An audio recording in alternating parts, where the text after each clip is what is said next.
we're getting on our ITA negotiation session today. Before we start with just some general housekeeping things, I do feel obligated to give a big shout out to our union siblings in the UAW 2300 who are currently demonstrating outside of the TCAT building because they are fighting for a contract with TCAT, and if we were not here in this room, we would be there outside with them. So for those of them watching at home, so UAW.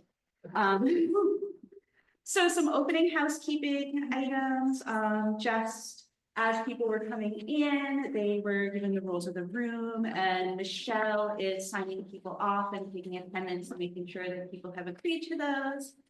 At the gallery stations, there are colored index cards, which are our note passing paper. If you have a note that needs to come up to the table, write it, hold it up. Jen over here is one of our note passers. Nancy, who just walked in, is also one of our note passers. So if you hold up that note, they will come and quietly and politely grab it from you, bring it down to David, and get it wherever it needs to go. If it does need to go over to the executive team, write that on there and we will probably give it to Bob. And then, so ITA has established a caucus space already. Do you all need a caucus space in this building? You're good? Cool. And our note takers today, we have Aurora taking notes and Gretchen taking notes. And then Brian, I think, is assisting with the notes, but Aurora and Gretchen will be following up with the meeting summary as well. And that, I think, is all of our housekeeping. Do you all have any housekeeping items? No. Okay. So we wanted to start with some updates to proposals. We do not today have any new proposals, and I see that ICSD does not have any new proposals. We do have a few proposal revisions, and the proposal revisions are in the packets that we gave to everybody. So these can replace the old ones. And then we'll start. I'm going to let my friend David here talk about the joint revision to the grievance procedure. He and Bob and Karen met and did that revision. All right, get that guy a little closer to me. There we go. Hi, everyone. David Isley. So Bob and I were able to get together and work out some of the nuances of this grievance proposal that was discussed in the last session. In your packet, you can see what I tried to do is I italicized any changes that we made. So big things that we see here is some language to be more inclusive of who this covers, recognizing that the collective bargaining agreement does cover all, well, it does cover anyone represented by the association, whether or not they are members of the union itself, right? So just inclusive language, making sure that everyone is actually covered by that language or by that. Some nuance in the note-taking process is there.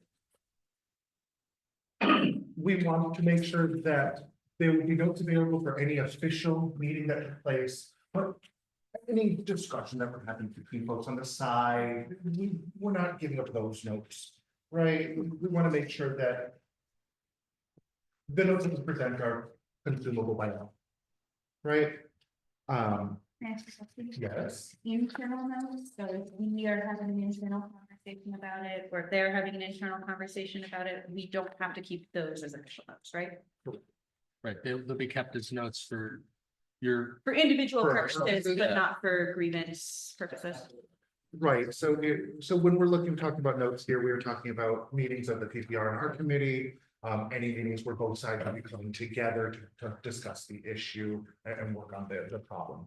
And in those meetings, note takers may be designated to make sure that the notes are available. Going along.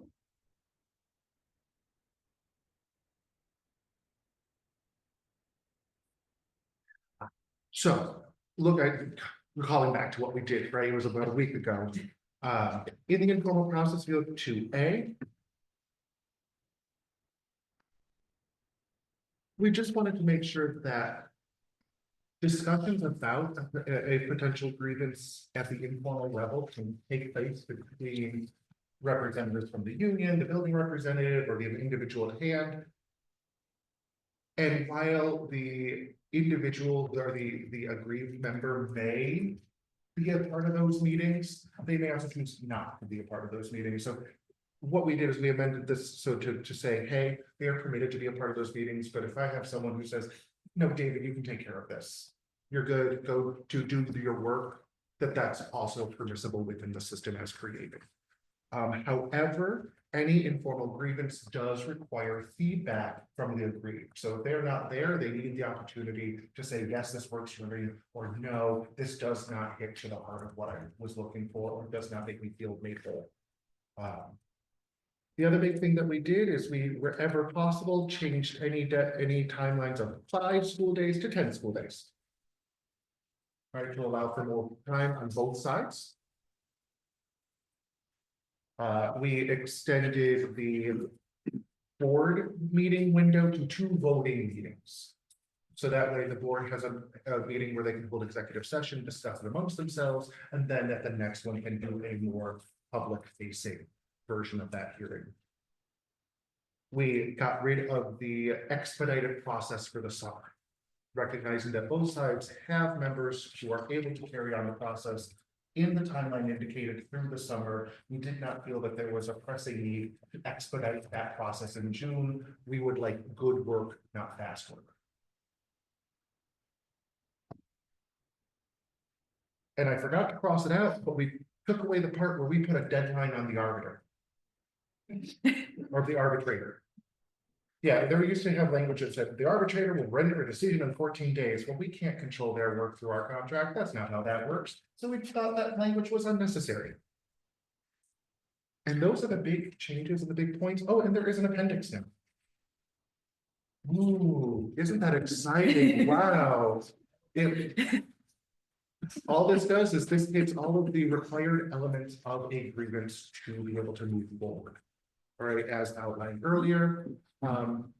If at any, oh, I did forget to mention, there is also a mechanism in the new language here whereby the ITA is responsible to notify central administration about any informal grievance that has happened.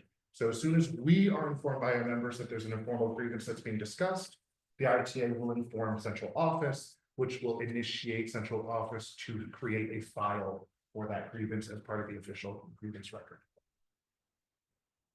I think that sums up the big points. Bob, did I miss anything? Yeah, no, I really, thank you very much. I appreciate working with you, and the collaboration was excellent. Thank you so much. Look forward to working on other things with the group as we progress through these items. So appreciate it. My pleasure. And we are fine with this as it is now written, so if you all are okay with it, I'd say we good. Okay, we reached mutual agreement on something today already. That's gonna be the start. We did also make 2 revisions to some pretty important proposals for tonight. We spent some time over the break revising our salary proposal to be more detailed on how this would work. And we will spend a lot of time later on in this meeting talking about that. And then we have a revised COLA proposal, which is also just more specific about how it will work and answer some of the questions that came up at the last session. Both of those topics are on the agenda for later and for after caucusing. We could spend some time clarifying, or we could just do it all later. You tell us Later, later. yeah. Okay, great. Then we'll move on. Right now, there are no counter proposals on the table. I see that ICSD has no withdrawals. The ITA is going to put a few withdrawals on the table. At this time, we are withdrawing proposal 22, the proposal for free breakfast and lunch for teachers. There may be a revision around the idea to ease access to purchasing lunch during the school day, but that would reduce the cost to the ICSD. So as written, proposal 22 is currently off the table for discussion. We are also withdrawing proposal 30, which was the equitable early dismissal, which would have a scheduled compensation if an emergency causes a school day to go long. We are taking the proposal to codify an athletics compliance TOSA off the table, and the seniority priority for overage assignments proposal is off the table. And that gets us through our proposal review. And we're gonna move on to get into some of those priority 6 discussions. And, you know, since a lot of these are really kind of the inner workings of the union stuff, I think we established last time with the grievance procedure that sometimes doing the broad strokes at this table, but the fine tuning of details outside of this table can work really well. So for some of these, we may have those similar conversations. But we're going to start with proposal 54, which we have proposed a progressive discipline protocol.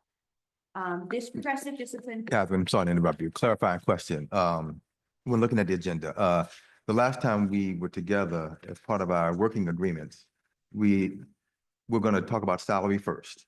And we made adjustments or modifications, I thought, to that being first because you guys were still doing some analysis of our budget.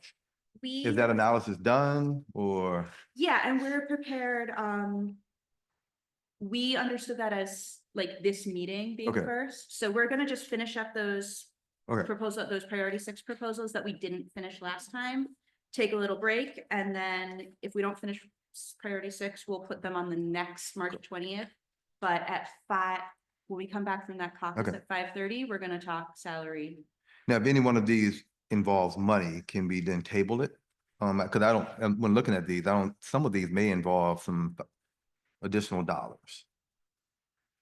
And if it doesn't, that's cool. We can keep moving. But if it does, if money comes up, I would ask that we table it until we have Yeah, the that's money fair. discussion. Yeah, that's fair. Cool. That's fair. I think most of these are really more process Perfect. than other things anyway. So, okay. So yeah, so progressive discipline protocol is really getting at the idea, and we always kind of think like teachers and think about what is best for our students and applying some of those principles to what is best for our interactions with one another. So as teachers, we are strongly encouraged to create classrooms that have clearly established expectations and clearly established consequences for students when expectations are not met. So, you know, I think a lot, especially coming from the middle school world, that a lot of times people want to know what are the rules and what happens if I don't follow them. So this proposal really gives a chance for us to put into writing some of those expectations for everything is great until something goes wrong, and when something goes wrong, what can you expect? And this proposal does not take away from any teacher misconduct that would be worthy of suspension, investigation, or anything that would be covered under Ed Law 3020B or 3020A. All of the procedures that we currently have for big misconduct will stay in place. What this does is we are proposing a progressive discipline for the smaller items, just those things that sometimes as a building principal, you see a pattern of behavior that you'd like to correct, having a clear protocol for, especially for building leaders, for how to engage in those corrective discussions in a way that makes it clear what the expectations are, that also gives us a chance to create a documentation cycle for when we get into those situations.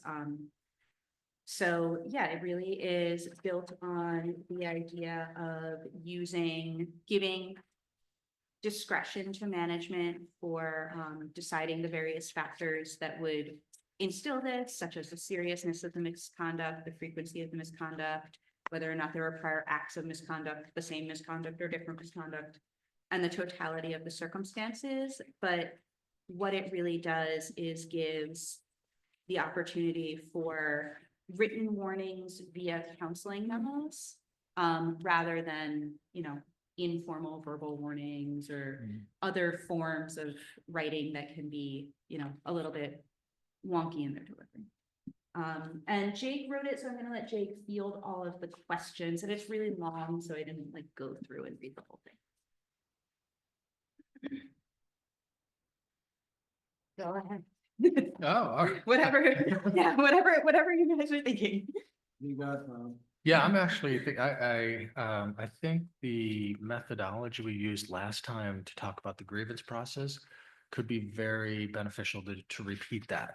A lot of this is generated as the grievance process were based on our experiences with individuals we might want to chat about in terms of not using their names, folks that are listening, we're not using names, but they could be identifiable just in terms of the conversation. So perhaps utilizing the same process we did for the grievance to talk about proposed language around progressive discipline and dismissal of untenured teachers, that protocol could be really helpful to do it in like a committee session.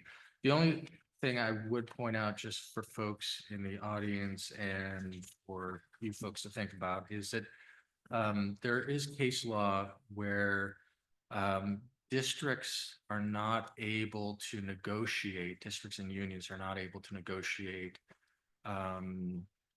any impediment to the board's unfettered rights around dismissal of probationary employees, including untenured teachers. So by,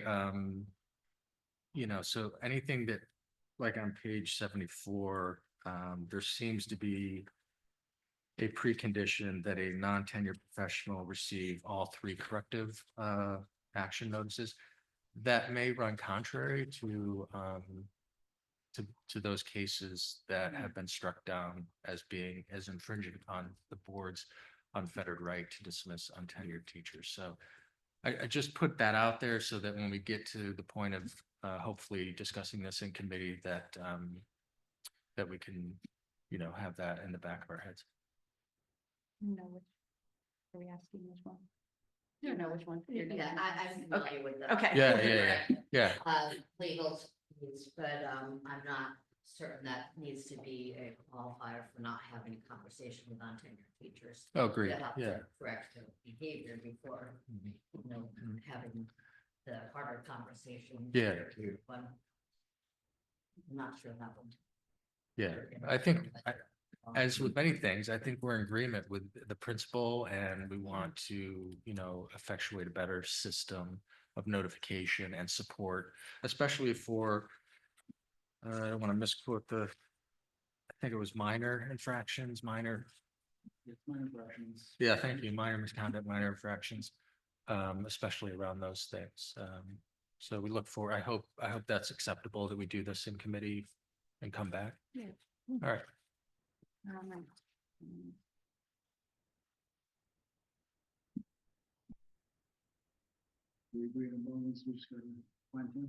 Yeah. So proposal 55 is around clarifying professional development expectations. A lot of this is really practice that we already use, but that's not written down anywhere. And, getting those in writing really helps people understand the expectations of their jobs. So it makes it clear that teachers are expected to attend professional development that is hosted by the district on superintendent's conference days. That if a teacher wishes to attend a training that's not hosted by the district or that takes place outside of the regular school day, they need to use the prior approval process. And that professional development opportunities offered by the district outside of the regular school day will be paid at the established professional development hourly rate, or teachers can choose to take them for in-service. And then the last piece is that if a professional development opportunity being offered by the district is being offered for in-service only, which happens rarely, but sometimes happens, that I'm going to say frontline because right now it's frontline, but that however we are advertising that experience, that it be clearly marked as in-service only.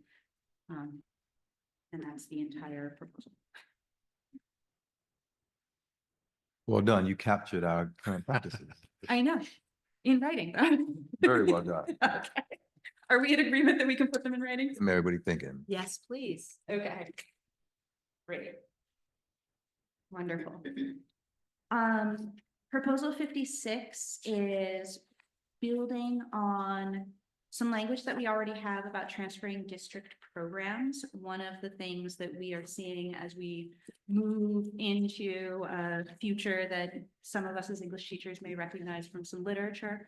We want a little bit of protection on some of the places where we're going.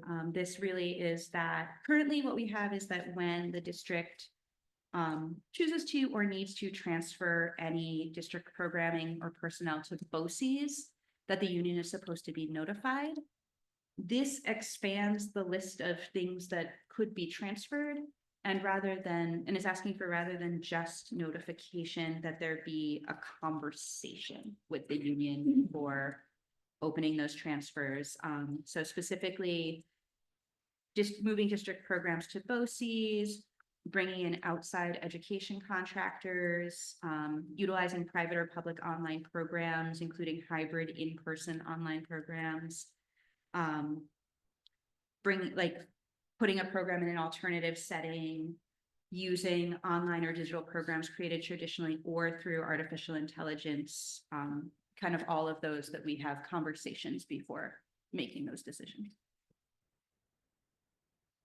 And that we do it annually. So not every single time, but like before a school year, like, hey, we think we're going to have to move a couple programs. What do we think? And just have those as conversations. Thanks for the clarification. The proposed language does indicate mutual agreement. So we had questions in terms, like, conversations are always great until they aren't, right? And although I think our teams really do work collaboratively, and we're more about we than us and them, right? But in the event that there's disagreement, the proposed language would require that there be agreement before something could happen. So just maybe a little more conversation around that. Do you have a proposal of other language? Well, for instance, outside education contractors, right now, we do quite a bit of that if, especially in the special services portion, if, if a speech therapist, if we can't find a speech therapist, but it's required under IEP, we contract out for that. So I feel there's like some things like that just have to continue to happen. And even if we get to the point where, for whatever reason, the union wanted it to not happen, we would have to do it. And so just by the language requiring that there be mutual agreement, there just might, I'm always thinking, like, we would never have to look at this contract if we always agree on everything. So when we look at this, it means there's a disagreement. And if there's a disagreement, the services still have to be rendered and they still have to be contracted out. And so that section right there that says mutual agreement, that's the only thing that could cause a problem in the future. So would something like adding, say, I can't So- read your hand. So like something like meeting to inform and elicit feedback from the union. Right, like, Yeah. look, I hear exactly what you're saying. There are going to be some Yeah. things where problems need to be solved. Right. We would like to know because our members are asking us questions. And We use we're- language that's similar to what we use around the academic calendar, because we collaborate, we consult, we have conversations, and then there needs to be some decisions made. Yeah. And maybe that language would be consistent, if I'm hearing it correct. And we're also, I think, happy to, clarify and use strong language around exclusivity. Like, it's your work. We know some of the stuff is your work. And when we find a teacher that can do the speech services, I think was my example, then that's what's going to happen. We'll hire that teacher, we'll close down the contract and move forward. So things like that. The other thing, So I'm just wondering if we could just replace written mutual agreement with consultation. yeah, I think that's appropriate. The other thing we chatted about when we were preparing is the discussion around artificial intelligence. It's funny because Dr. Brown remembered me like 10 years ago suggesting to various unions, like, you better start talking about getting AI protections, and everyone laughed, and now we're here. So it's interesting. But one thing I didn't anticipate is like I didn't appreciate how involved AI could be in things we already do, right? So we already have programs that help us with our students that have AI generation in them. And so we're a little worried about talking about agreeing to anything around AI, not knowing exactly what it'll look like a year from now. Not really even understanding how it looks now and how many things already could be affected by it that we already use. And also, what's it going to look like a year from now, let alone 5 years from now? So And- we're cautious about talking about AI right now. And quite frankly, my guess is that a lot of it will be as it impacts public school and unionized sector will be handled through legislation at the state level. And just to follow up on Bob's point, almost, I don't want to be too overreaching on this, but almost all softwares are leveraging AI on some level, whether it's through the coding process or actually on the like the usage side. So the how we talk about AI would probably have to be a lot more precise. Using it as a large catch-all term, I think it has to maybe be more pointing to like when it impacts the like some sort of specific work that's owned by a teacher. But even beyond that, we already have some software programs that will reteach content. So like, I think there's a discussion to be had here, but we'd have to be very precise in what it is we're trying to get at, because right now it's pretty broad. Yeah, no, I think that we are in agreement that there are many ways that AI can and is helping us do our jobs. And we also see a possibility where AI could be leveraged to replace our jobs. We know from the experience of teaching through COVID that our students learn better with humans who they can build good, strong relationships with. We also know that, I mean, maybe at some point AI will get good enough to be able to meet the individualized needs of a room full of young people while never being in the room with them. But I think that it's like, for me, it's pretty clear that artificial intelligence will not replace the human elements of good teaching. And that's what we're trying to make sure that we're protecting. So, okay, so we're seeing that like generative AI might be making it a little bit more precise. I think that there's definitely there's room for more precision. I'm also hearing from members that we need something a little bit more than a consultation, because we need a little bit of that piece that you were talking about about the exclusivity of our work being part of the language as well. So, I think that there's definitely we can probably find the middle ground on this. This is wordsmithing, yeah, and I think we're in complete agreement.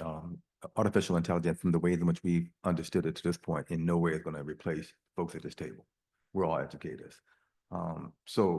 And thinking back to the conversation 10 years ago, we had no idea what we were talking about then.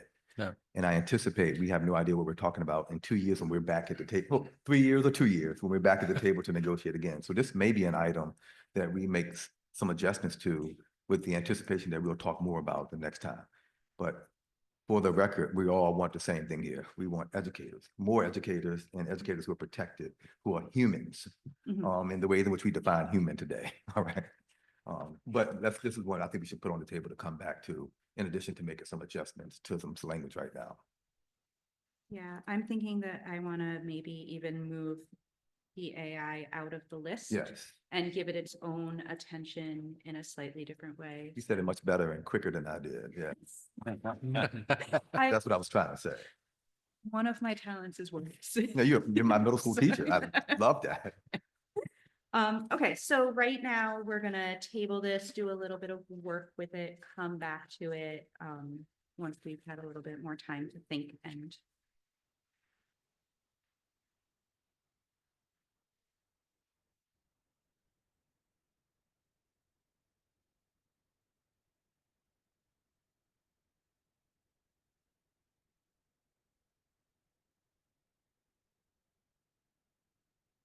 People watching at home are probably wondering why we stopped talking. Your sound is still working, but there's an announcement going on that you may not be able to hear. That you can't talk over. I was gonna say that too. It's mostly that I can't listen, like listening and talking at the same time doesn't work for my brain very well, so. These are important, just listen.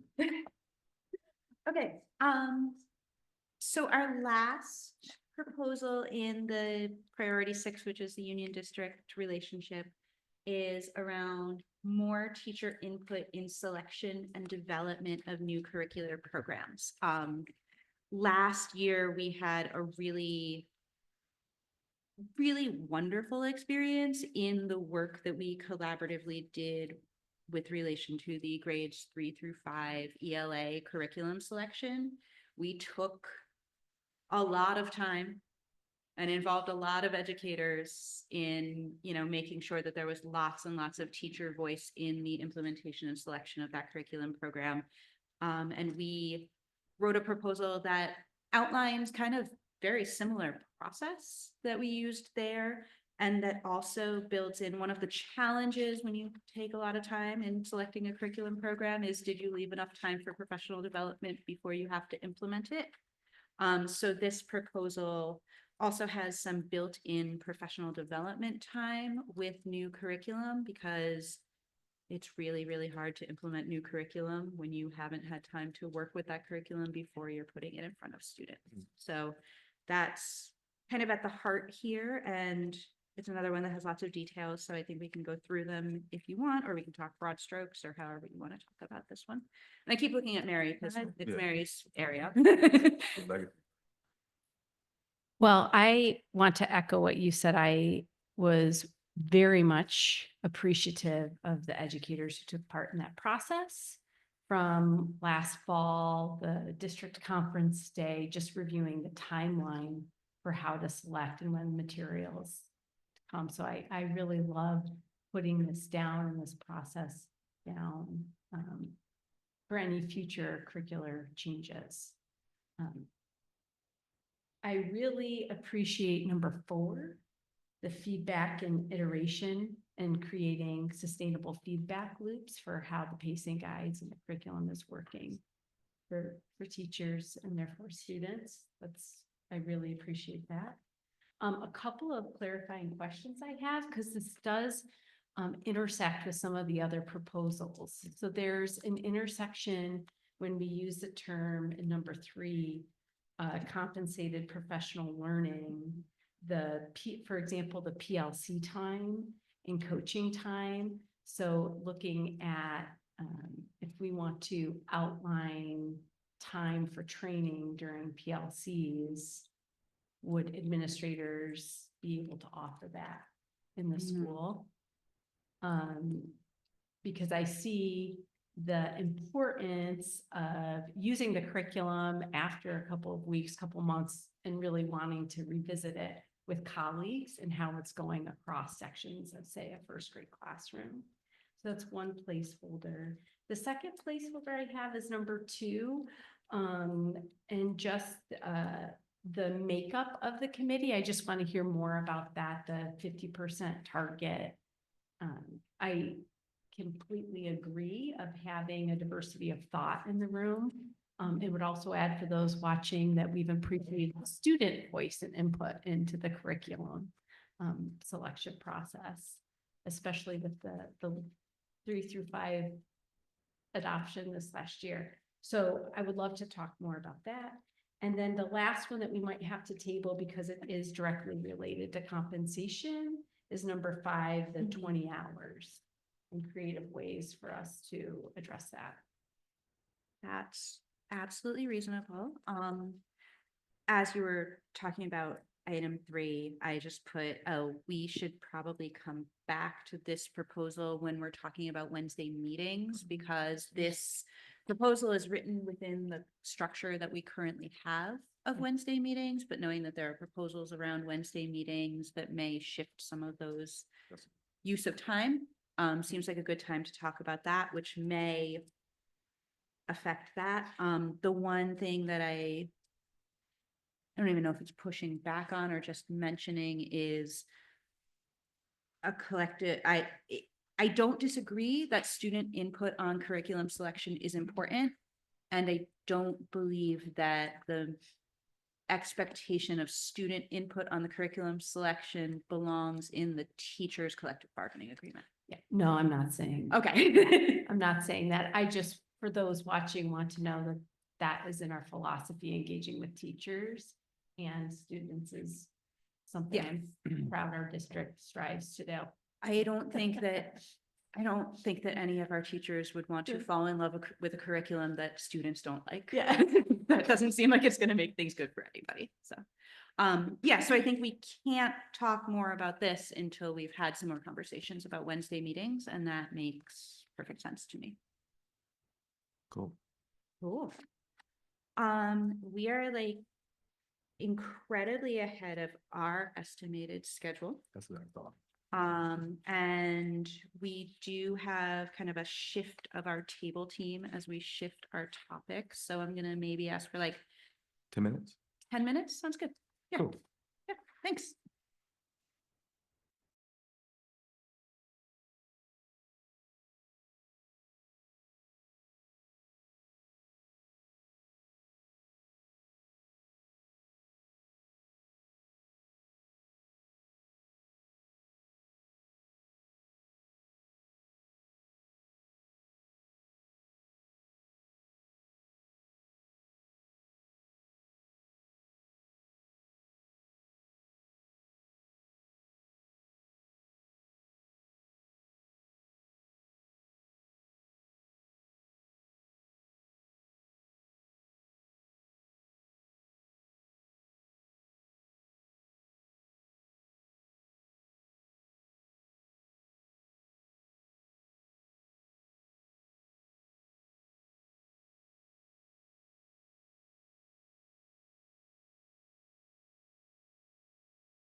Thanks. Back. I'm actually very soon gonna like step away from the table and hand things over to Brian. But before I do so, I do just want to say that we have kind of framed the rest of our conversation around proposals. 1, the length of contract, 2, salaries, and 3, cost of living adjustments. And we really feel like there are 3 issues that can't be discussed individually. They all need to be discussed together. Brian is gonna give you a really comprehensive overview of why a 3-year proposal is really essential to taking on some of the salary challenges that we're trying to take on in this negotiation. But I just really want to speak to, in addition to a 3-year agreement, giving us the opportunity to take on some big salary challenges. We also are really highly in favor of a 3-year agreement, because knowing that this is a pretty comprehensive plan, whatever we come up with is going to be pretty comprehensive. We need to give the changes that we implement time to settle, to kind of let the dust settle, see where we land, and whether or not we got some of those things right. We just talked about AI protections and said, we may be talking about this 2 or 3 years from now, because we have to do more work on it once we've seen what happens when we make this change. So for us, that 3-year period will give an adequate amount of time to know whether we are responding rather than reacting to some of the changes. And then also for us as the union, it is really so important that we be able to have the time to engage in democratic discussions with our members, which in an institution this big is really, really challenging. One of the things that Zach and I often talk about in problem solving is, how do we know that this is a problem that affects everybody, or how narrow is this? So really having adequate time to be able to have those discussions. What we've brought to the table here is 18 months of work. So really, if we were to agree to a 2-year agreement, we would be agreeing to just continuing the work of negotiating the next contract pretty much as soon as this one was done. So that's just me speaking to some of the logistical reasons to go with a 3-year contract, but really I am going to cede the lead negotiator role over to my friend Brian here, because he is our salary man. So I'm going to step away. Cool. And we also have Chris and Jill just joining us at the end of the table. We wanted to make a slide presentation just, for all of us, but for folks at home too, some of us are more clear about where we've been, where we're going. So we're going to go ahead and start us off. Our proposal is to create a step lane salary system in the ICSD. So we're going to really try to thoroughly explain what that is, especially I know we had a couple of questions a few weeks ago. So a little context, we're going to go back in time. And so here's how salaries have worked for a very long time in the ICSD. Currently, the ICSDs, you can read, determines new employees' starting salaries based on their previous years of experience and earned graduate credits. So if Jules walked in the ICSD in summer of 2013 with 3 years of experience and 0 credits, they'd have a starting salary of that starting their 4th year. So that's $38,794. And that was that moment in time. Here's Jules, and over the many years that transcribed, Jules would have gotten 2% raises, would have gotten some flat increases, would have gotten more percent raises. We went through a few contracts in that time, so we're going back through history. There's an extra boost here in 24-25 because Jules added 18 credits that summer, giving an extra boost to their salary. So currently, for every 9 credits a teacher adds, that's going to boost their salary by $600. Jules isn't sure what they're going to earn next year because their salary is at an end. Jules isn't sure what they're going to earn by the end of their career because even though we have a grid system, there's nothing to say what happens after that. So there's uncertainty around all of that. So your salary in the ICSD is dependent on when you're hired. So here's Jules. Jules has now came in with those 3 years experience, worked a bunch more, now has 17 years experience, has the 18 credits, is making 61,000 and change. And here's Carrie, also 17 years experience, also 18 credits. Hired recently, brought in a bunch of that experience from outside, and is making more than Jules. One of many, I will say hundreds of examples of this. So not just, this isn't an edge case, this is a prominent case here. So a teacher here isn't sure their value compared to their other teacher colleagues in the district, et cetera, et cetera. So we have worked together at the bargaining table. We've recognized this as a problem. And in 2019, after having many years of 2%, 3%, we set up a contract where we worked to solve this problem. 4% raises, 4.5% raises. It felt like we were doing the work to bring us up to the neighboring districts, to the comparable districts that teachers were leaving the ICSD to go to. Yet in 2023, we see these are the statistics. In New York State, a median teacher salary is in the 72,000s, whereas the median ICSD teacher salary is 60,000. Our salary rank is low. It's near the bottom 5th. New York State median personal income is 56,000. We're at 72. It's almost like those numbers have flipped. In fact, we have relatively high personal income among our district. So after the good work that we did, we seem to have not made the progress we had hoped to make. Here are some quotes many of us have heard over the years. Here are some things we ourselves have said. Yeah. Salary is the #1 priority of current ICSD teachers. We've done our own surveys. We've talked with ICSD exec team about this. We've sat together and talked about how our members have said, salary is important. I left because the salary wasn't keeping up. I can make $10,000, $12,000 more 5 minutes away. One of the things we've talked about a few times is over on the lower left, a quote like this, because we've had those 2% raises for so long that our mid-career and veteran teachers, those earnings got choked. It wasn't like the system that we had just brought everybody up. They are permanently have thousands of dollars lost compared to their peers because of being sandwiched in that 2% world. So we wanted to, before we go on to our solution, we think we have a really good plan to solve this.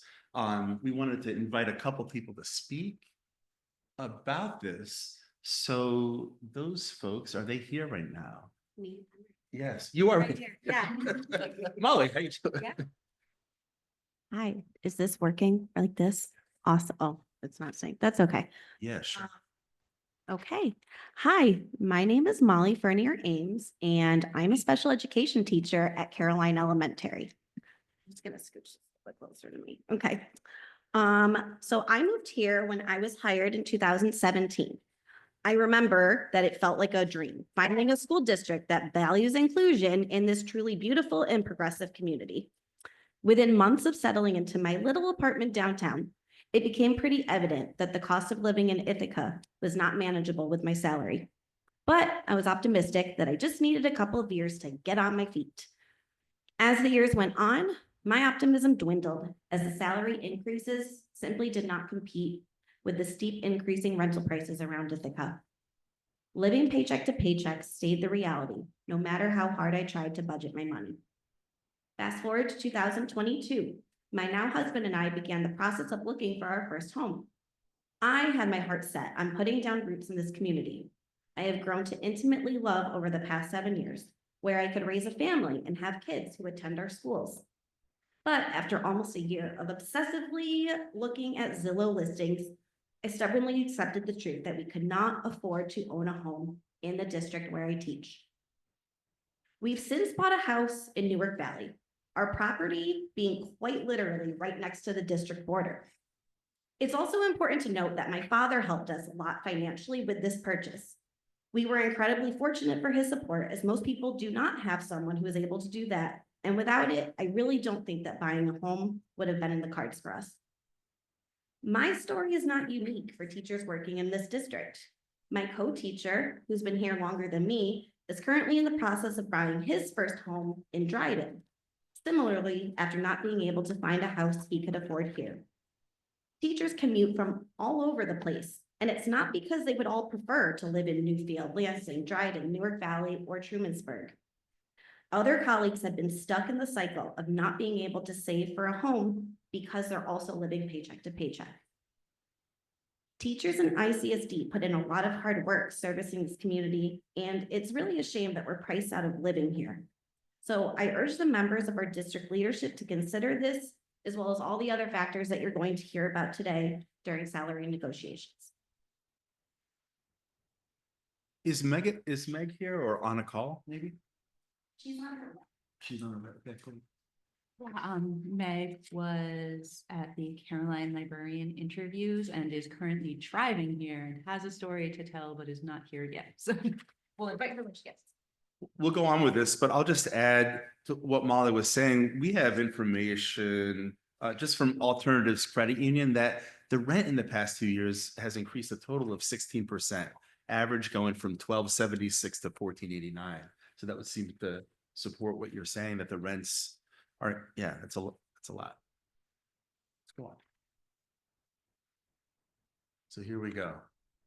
So we're going to go walk you through the step lane system. We want to make our salaries competitive, predictable, attractive, and incentivizing. Definitely to our new hires, but especially to mid-year and veteran teachers. We have the CAPI. Here we go.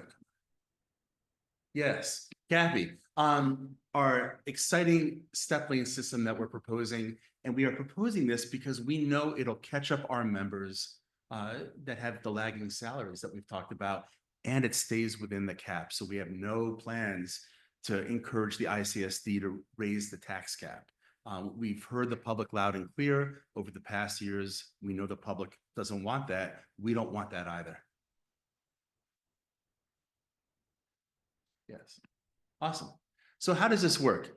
So new employees are placed on the salary grid based on years of experience and earn graduate credits at the time of their hire.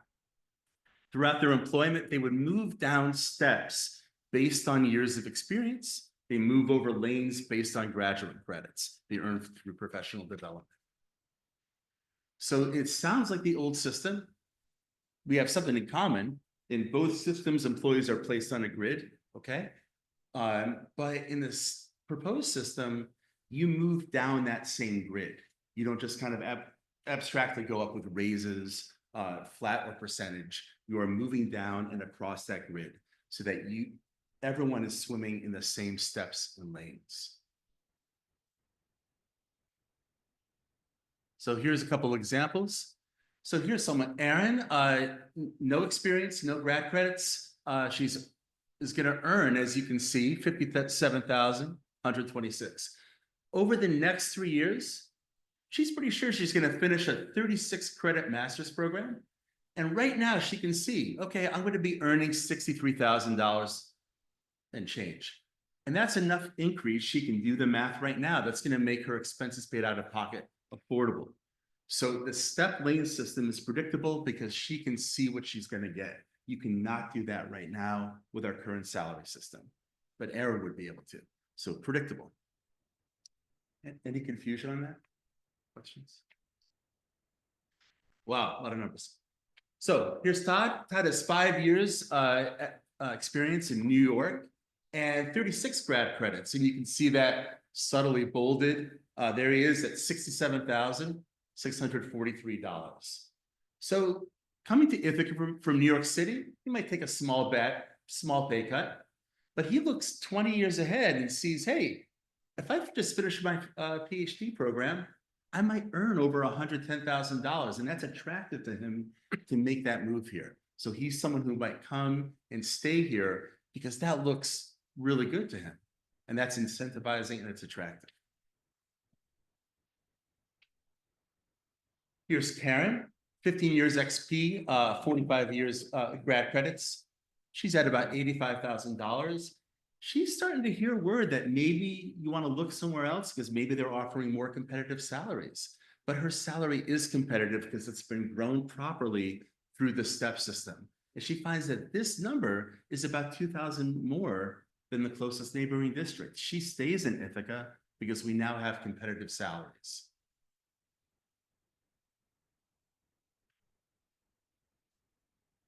One last example. So here's Adam, 4 years XP, 18 credits. He's up there at $64,000.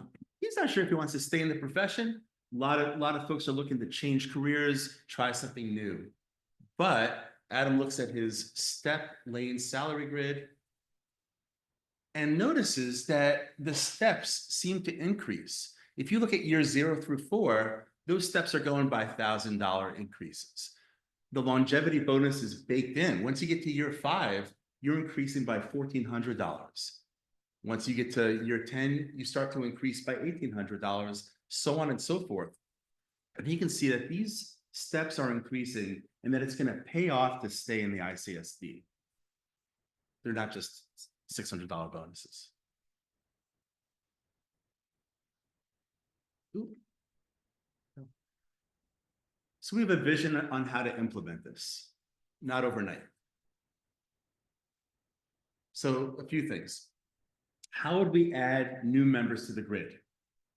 Basically, like we've just said, the same thing we've done, which is that a new hire comes in, admin talks with them, they make sure they have the appropriate credits, they make sure they have the appropriate years of service, whatever measures those are, they find their place. So we can practice right now. Here's Jake.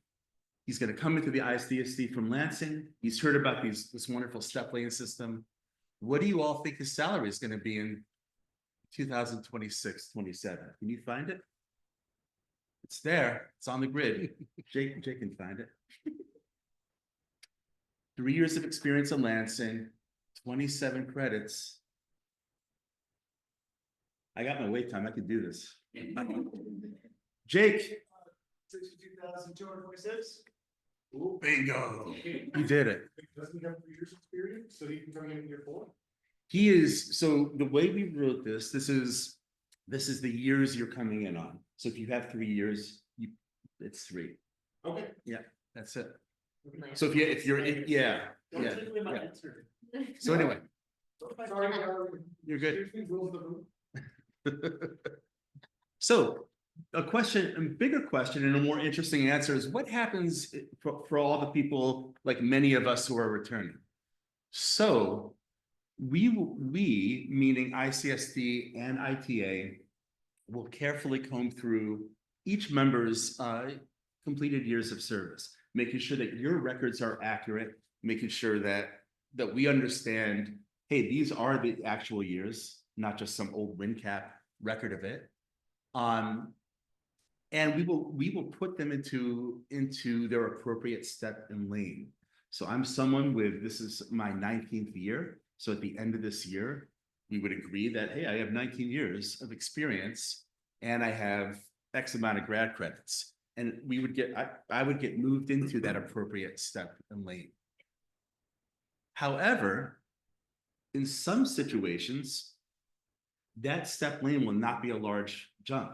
I might already be close to that spot. So if that was the case, my salary would be 4% higher.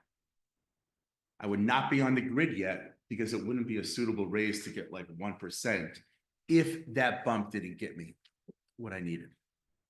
So we have some examples here. So here's Mary. Mary's making 57 and change this year. And she's going to enter the 25-26 school year with a year of experience. So there's Mary on the bottom row, 36 credit hours. On our grid E1, and when I say this is, if you're online, this is folks, we have a packet that has 3 years of grids. E1 is year 1, E2 is year 2, E3 is year 3. Our grid would place Mary right there at 59,000. I'm sorry, at 58,896. That is not even a 4% raise for Mary. So Mary would instead get a 4% raise. And as you can see, it's in the 59,000. Dominic, however, is making 57 and change. And with his XP, with his credit hours, the grid would actually bring him up about 6 So Dominic will be on the grid. Dominic's not going to take the 4% raise. Any questions about that before we go on? Just for clarity. Did you have a question or should I keep going?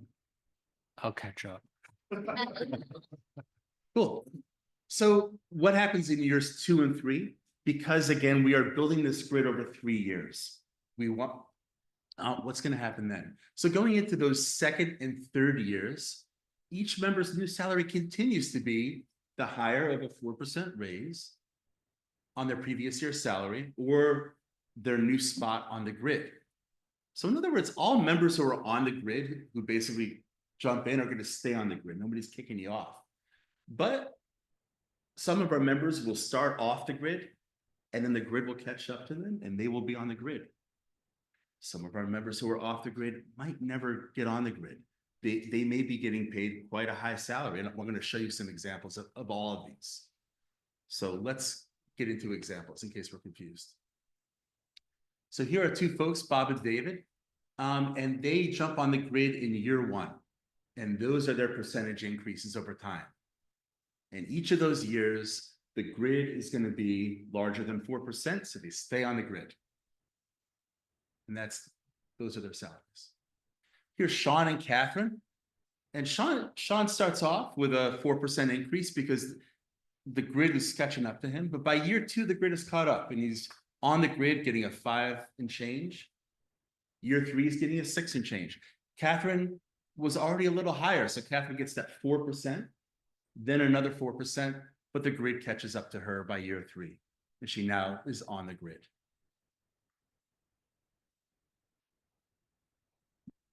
There are some folks who stay off the grid, and this can be for a variety of reasons. It can be because they were getting above the average and the grid simply needed to catch up. And maybe in our next contract, we can continue to negotiate that. It could be because they have like 40 years experience and they may be getting paid so much that our 25-step system will never catch up to that. So that would be true of about 13% of ICSD teachers. So hopefully we can grow that over the years.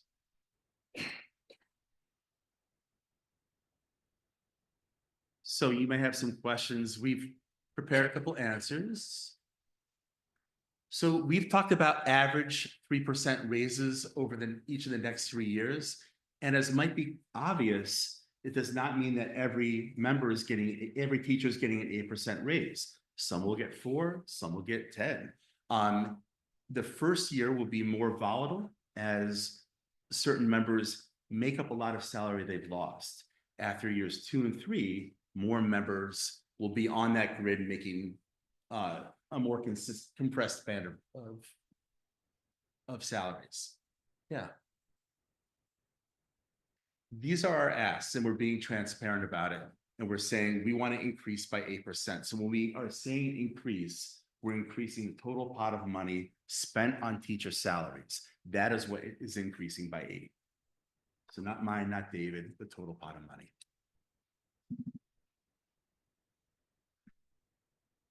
I think I've explained this, but here's just a really clear example. Here are 2 of our colleagues, Aurora and Dr. Brown, and here's 2 of their salaries. And we have a lot of situations like this. So, I mean, I'll let you read that, but lots of situations where for different reasons, people with the exact same stats have different salaries.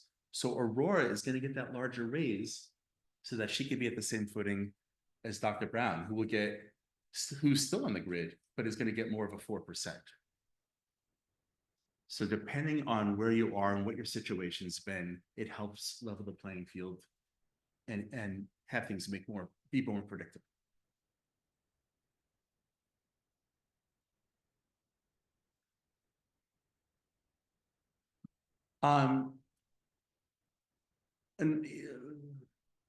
Yeah. So why would somebody? So we are also, as I've said earlier, trying to fix the salary compression. And this feels like a little bit of a repeat, but one of the big reasons that we have a lot of mid-career teachers leaving is because of that compression, where folks for a while were not making that money. So we have intentionally designed this grid to expand the longer you are in the district. Again, we're doing this because our number of tenured teachers has fallen. We have 57% with tenure, 57% of folks who have been here for longer than 4 years. So 43% of folks are relatively new. This is the big reason to fix that. So you might be wondering what happens when you get to that 26th year? What happens when you get to the end of the steps? Where do you go next? So right now we are proposing that those members are essentially receiving a 4% raise on their previous contract. So here's Glidira. Glidira has 46 years in the district. She's clearly on step 25. And so she receives 4% raises throughout. She's still called step 25. We don't have any more steps. You're not gonna lose your step, but Glidira is just gonna get 4% on that. Jill's an interesting situation because she's gonna move into step 25 a couple years into our implementation. So she will actually get a percent increase as our charts grow from year to year.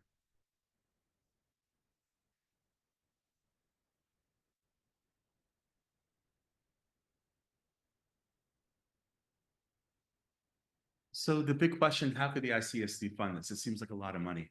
But maybe would it be appropriate to have Meg talk since Meg's here? Meg, you want to go ahead and tell your story? Sure. Are you catching your breath from running in?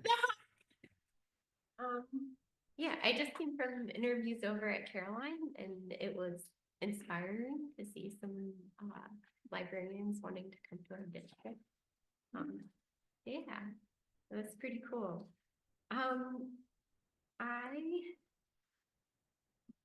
So I'll speak to my experience. I'll try and be quick. If you don't know me, my name is Meg Burke, formerly Holper. I'm the librarian at Northeast. I've been there for about 10 years. When we talk about salary, I do like to have numbers and data, much like Brian does, because as a librarian, we really like factual information, and it's important to me. But it's also really important to understand what salary means on the human level. So before I give you figures, I thought I would share an experience that kind of sums it up for me. As you may or may not know, I'm kind of a side hustle queen. And it's out of necessity. Most days I work 2 or 3 jobs to make ends meet. I run STEM camps and tech camps in the summers and breaks. I teach numerous enrichment classes, tutor, and clean homes most days of the week when I am not at my full-time job as the school librarian. Just a couple years ago, I was picking up a cleaning gig after school and showed up with my cleaning gear to a home in Ithaca. And when I rang the doorbell, I was greeted by none other than one of my own students, who rather quizzically looked at me and asked, "Miss Holbert, what are you doing here?" You see, that student's last name did not match their mother's last name, who had reached out for house cleaning services, and I, not knowing the connection, had taken the job. And now I was left with a very awkward situation and difficult decision to make. And that decision was between losing my professional reputation with that student or choosing which bill I was not going to be able to pay. Let's be honest, you don't look at your teacher the same way if they clean your bathroom after school. So long story short, I chose to keep my professional reputation, and I told the student how nice it was to see him, that I was just taking my mop for a walk, and could I please talk to his mom? Luckily, the whole thing kind of went over the kid's head, and the mom was really nice and honestly was just kind of mortified, as I was with the situation. But what she was really concerned with was why I needed to be cleaning houses if I already had a teaching job. So just FYI, I vet my cleaning gigs a little more closely now, but that kind of like sums it up for me. But we can get out of the territory of personal experience and honestly just go straight for facts and figures. I'm an educator who's been here for 10 years. I took my salary and structured increases over the last 6 years with the last contract, and I compared them with the rate of inflation each year. And the total raise I've gotten in comparison with inflation with those structured raises over the last 6 years has a grand total of 0.36% on average each year when compared with inflation. Not 3, not 6, 0.36 average each year.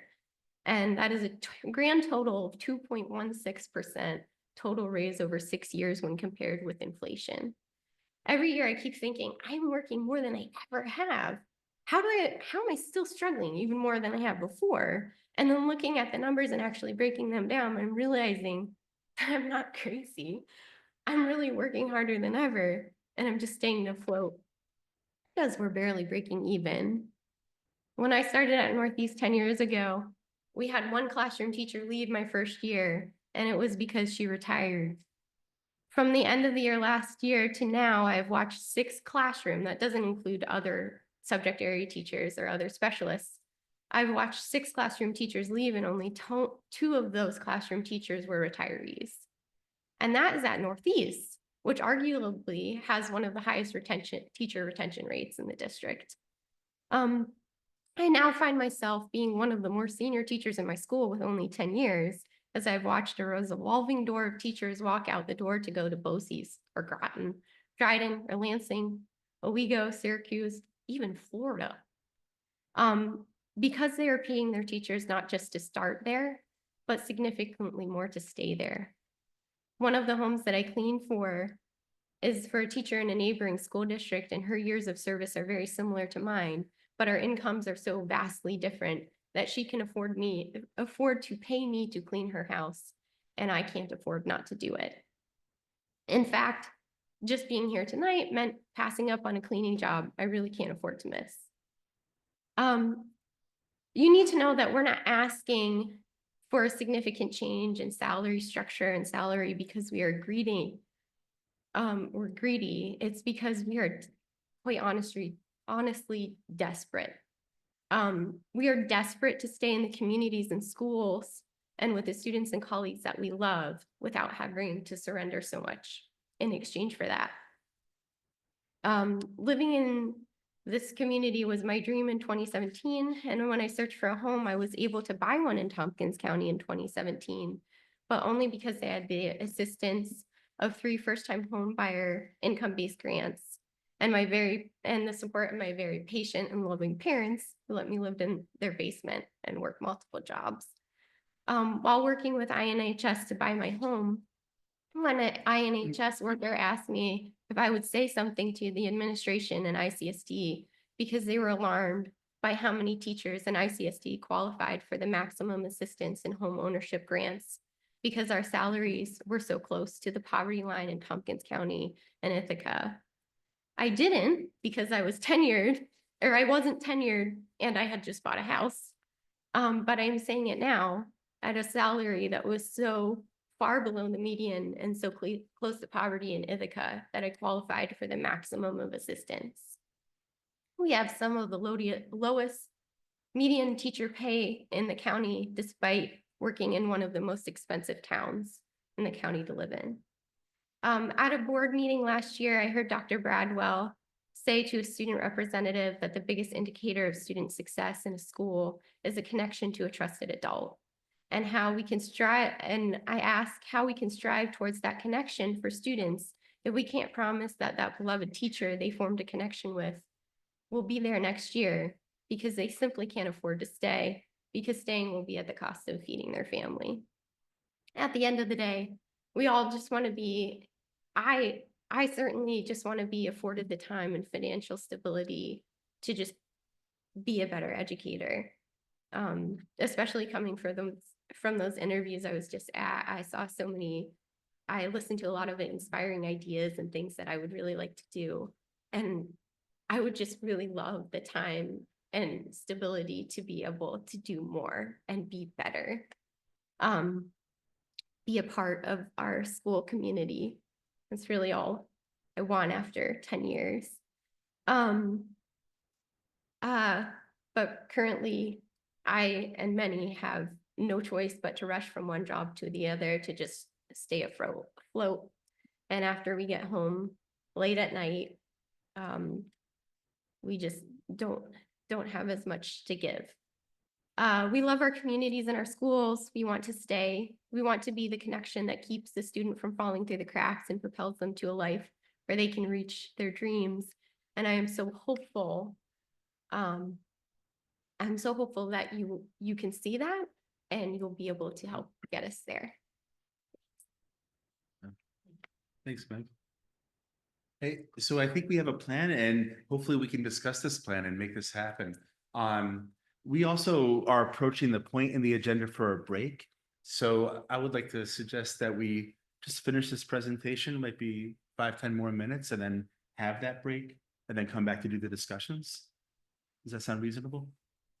Yeah, okay.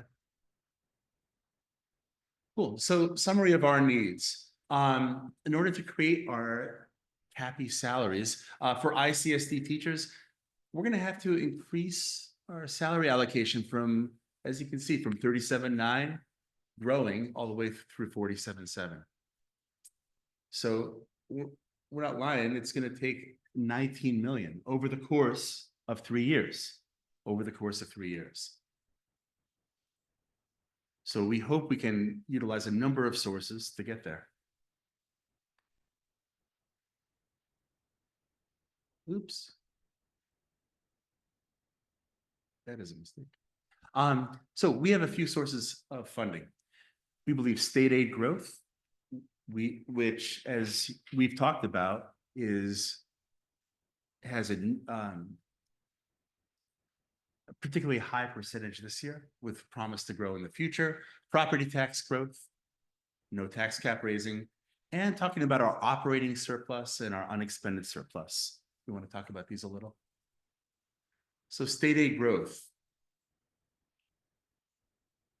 We are anticipated to receive 2.5 million more in state aid in foundation aid. Thanks. We know that we're not going to receive that every year, but we anticipate receiving some each year.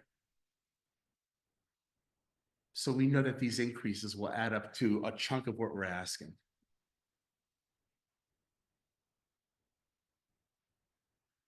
Property tax growth. We know that by keeping our tax growth under that 3%, we know that will add up, some of these monies will add up to a chunk of what we're asking as well.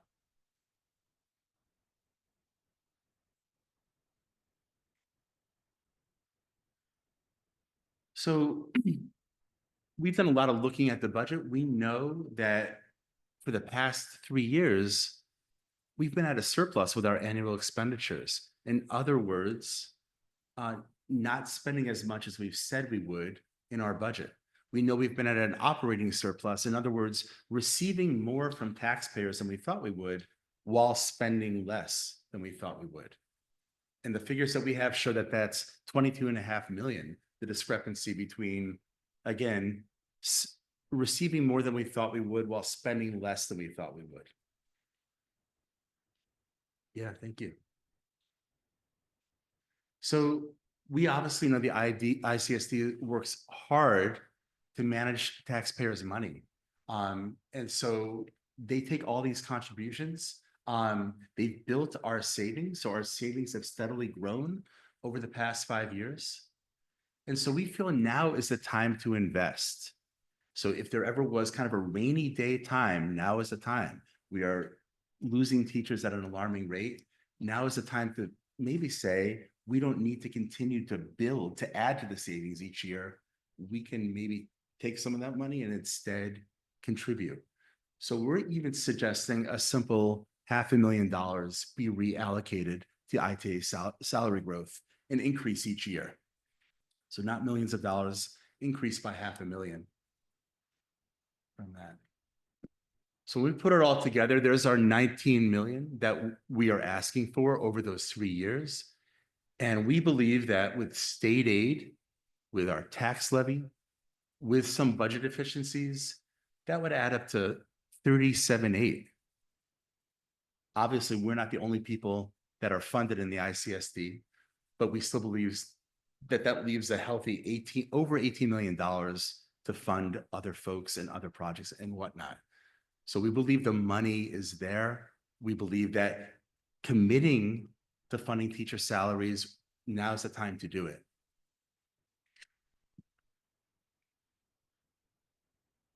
Competitive, attractive, predictable, and incentivizing. And as we always say, teacher working conditions are student learning conditions. Our students have to be able to retain their teachers. They have to do it. That's what we're here for. So that's our opening pitch, and we hope we can work together to look at those numbers and make it happen. Yeah. That's it. Do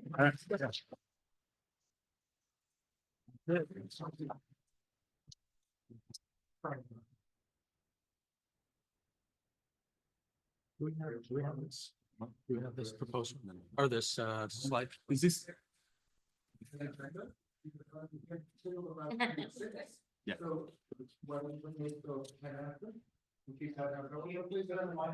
Excuse me? Oh. Well, so, I was saying, in our agenda, we had a half hour scheduled for the break. We just gave our interlocutors a good chunk of information to chew on. I suggest that we go chew on something ourselves, maybe a little snack, and we use that half hour that we had originally intended and come back at 10 after to continue our discussion with questions. Does that sound good? Sound good. Do we have this presentation? Here? Yeah, I could share. Oh, that'd be great. Thank you so much. Appreciate it. Thank you. And thank you, Meg, for your comments too.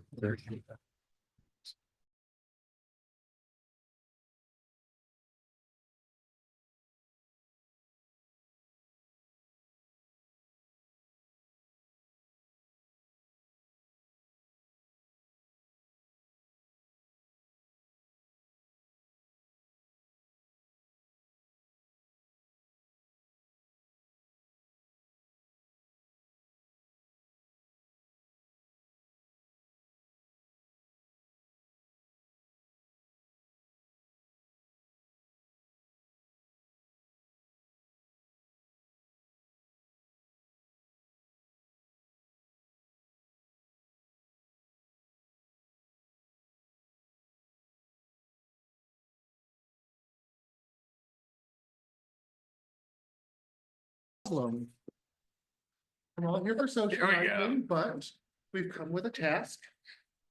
So let's have some fun. Oh. We've been having fun. That break was really good for us because we had an opportunity to get some food and to touch base. And please know how much we appreciate all the work that you put in to your proposals, the tenor in which you presented them, and just overall your approach to language is important, as you've heard me say before, and I appreciate the words in which we all have been using. It's been a week. And it's we as a community trying to solve the very, very complex issues that we're all grappling with. This is, I think it's my fourth negotiation process with the ICSD Teachers Association. And if I can say what Professor Bradwell will say, I feel like I'm living in a time loop because we're having similar conversations about the challenges that are facing us. And yes, teacher salaries, that's always been the issue. And it was an issue when I was a teacher. And Meg is still here about the many jobs that I had to hold, my family has had to hold as we are trying to live and operate in college towns on a teacher salary. So these issues continue to be on the forefront. And each time we came together and we collectively bargained and agreed to an approach that we felt would not just incrementally improve the situation, but significantly improve the situation. And we still find ourselves needing to improve it. So just some history for folks. It's not as if we haven't tried to solve this issue before. Yes. And each time we came up with an agreement that I signed, the president of the union signed, and then the board ratified, we thought we had fixed it. And we find ourselves here again. And I think we can do more to not just incrementally improve, but significantly improve going forward. And I hope you didn't feel that was finger pointing, No, no. talking about the past. No, but just more Dr. of- Brown and my salary up there, but that's all. Pardon? No, in no way did I see it as finger point. I saw it as an opportunity to illuminate and highlight for our community the issues that we're trying to collectively solve together. And I think as Mary Grover would say, this room is a room to revisit conversations and to clarify and to move forward. So if we can, with our time this afternoon, and I anticipate we'll have more sessions like this, if we can revisit some things and then clarify and then ask some clarifying questions and see where we go from there. And quickly, we put together a one pager that would revisit some things we've talked about in the past. And I'm going to foreshadow to you, I'm going to be asking for some additional time to go through and crunch some more numbers as we now have some other questions and frankly need some time to put some things together on our end too. I'll hand this out, but I think we can also project it. I can't see above me, but I think we can project what I wish to revisit and to share with you all and our community. Similarly to the amount of time and thinking you put into your proposal around salary, I hope that you received that we put a similar amount of time and thinking into our proposal. We've had experts crunch numbers, look at what we can afford, what we have been afforded, and where we project we can go. Starting with we have proposed a 2-year agreement, and that was because of the volatile nature of where our finances have been the last few years and where we anticipate them going. Just the social political context. I mean, it doesn't take much for people to realize that funds are being threatened all over the place. And we're in an interesting place as an organization. Schools are in an interesting place as we're trying to project and forecast where monies are going to be. So we have proposed a 2-year deal based on what we think we are now and where we can be. As we're in the midst of budget season and we're needing to put a budget in front of our board and community in the coming weeks and months, we were thinking and proposing a rollover budget. And for folks who at home don't know what I mean by rollover, it's not anything new. And we're not proposing any reduction to staffing or any cuts. We're thinking about taking what we do this year and hoping we can maintain it going forward if our community supports us when voting on our budget proposal in May. So if voting favorably on the funding request that we put forward in May, which we anticipate will be around $168 million. Now, let me step back while I have this opportunity. When I first took on this role, that budget, overall budget, was way less than $100 million. So for Rob Ainsley and other folks who are listening, who thought we would never get to $100 million budget, we're at $168 million now. And much of that increase over time has been because of what we've done with our collective bargaining agreements and salaries. And it doesn't take many folks to look at our audit to see that that kind of an increase over 14 years is because of our salary increases. It's not as if we are putting that into operational things that are not salary. So anyway, that $168 million that we're anticipating recommending to our community in the coming weeks and months is not including anything new. However, it is assuming that we are gonna, we have tentative agreements with the various bargaining units that we've negotiated with this year, and those are around 4% for 2 years, 4% in year 1, 4% in year 2. So we're anticipating being able to meet those contractual obligations. And as we proposed to you all when I said in the first meeting, this is the money that we have based on our calculations and our assumptions. We were anticipating a 4% increase to our ITA. And as you use the term pot, we were thinking about a 4% pot of money, whereas you proposed an 8% pot of overall money. And there's a significant gap that we got to figure out what we do with. And I want folks to realize that 4% from my perspective now, while it's nowhere near where we want to be with regards to teacher increases, to teacher salary increases, it is significant. Having sat at this table when we had 2% increases, and we had to really fight, Catherine and others who were at the table the last time, to get to 4 and 3 and 3 in a 6-year deal. That was a win, because at that time, 4% was something that we hadn't, and Chris, you were there too, we hadn't thought about a 4% number in that salary increase until that time, and we were able to do it. So for the folks who are listening and for the folks at this table, I just got to remind folks, a 4% increase in this fiscal, economic, political environment is significant. And that 4% increase is something that our taxpayers are funding. And I heard the questions about the cost of living and the statements about, that is all true. And as the person who walks through Wegmans as the taxing entity, some people say that to me when I walk through, I carry that weight every day. Yes, it costs a lot to live here. The cost of living is expensive. We're in a high tax state. All of that is true. And it didn't take you much to look at our the board meetings from last April and May to realize our community is watching. And they're saying it costs a lot to live here, not just our educators, but for everybody. So the role of a budget, when looking at the state aid increases, now for us, our number, that $1.7 million number is different from your $2.5 million, I think it was $2.5 million number in state aid. When looking at our overall state aid numbers, while foundation aid was increasing, our building aid, Don? Foundation aid was increased. Foundation aid increased, but building aid and some other state aids were significantly decreasing. That's right. So there's a net of around $1.7 million increase. Now, I also wish to make sure folks remember, having the history here, the scars here. We've lived through gap elimination adjustment, and we've lived through mostly flat state aid increases from year to year. This is an aberration. Any increase to our state aid monies or that line item is new and welcome, but it's new and unique. So to predict or forecast that we would have a similar increase in years 2 and 3 is just something I would not be prepared to do. I couldn't do that with much confidence because we have no trend data to show that our state aid increases will be consistently increasing. We could show that it's been flat or decreasing, particularly if you include the gap elimination adjustment and what happened there. And when that happened, we had to go over the cap. We were reducing by dozens of FTE. Folks remembering the gap elimination adjustment who were watching from home. That was tough. That was state aid increases or the lack thereof.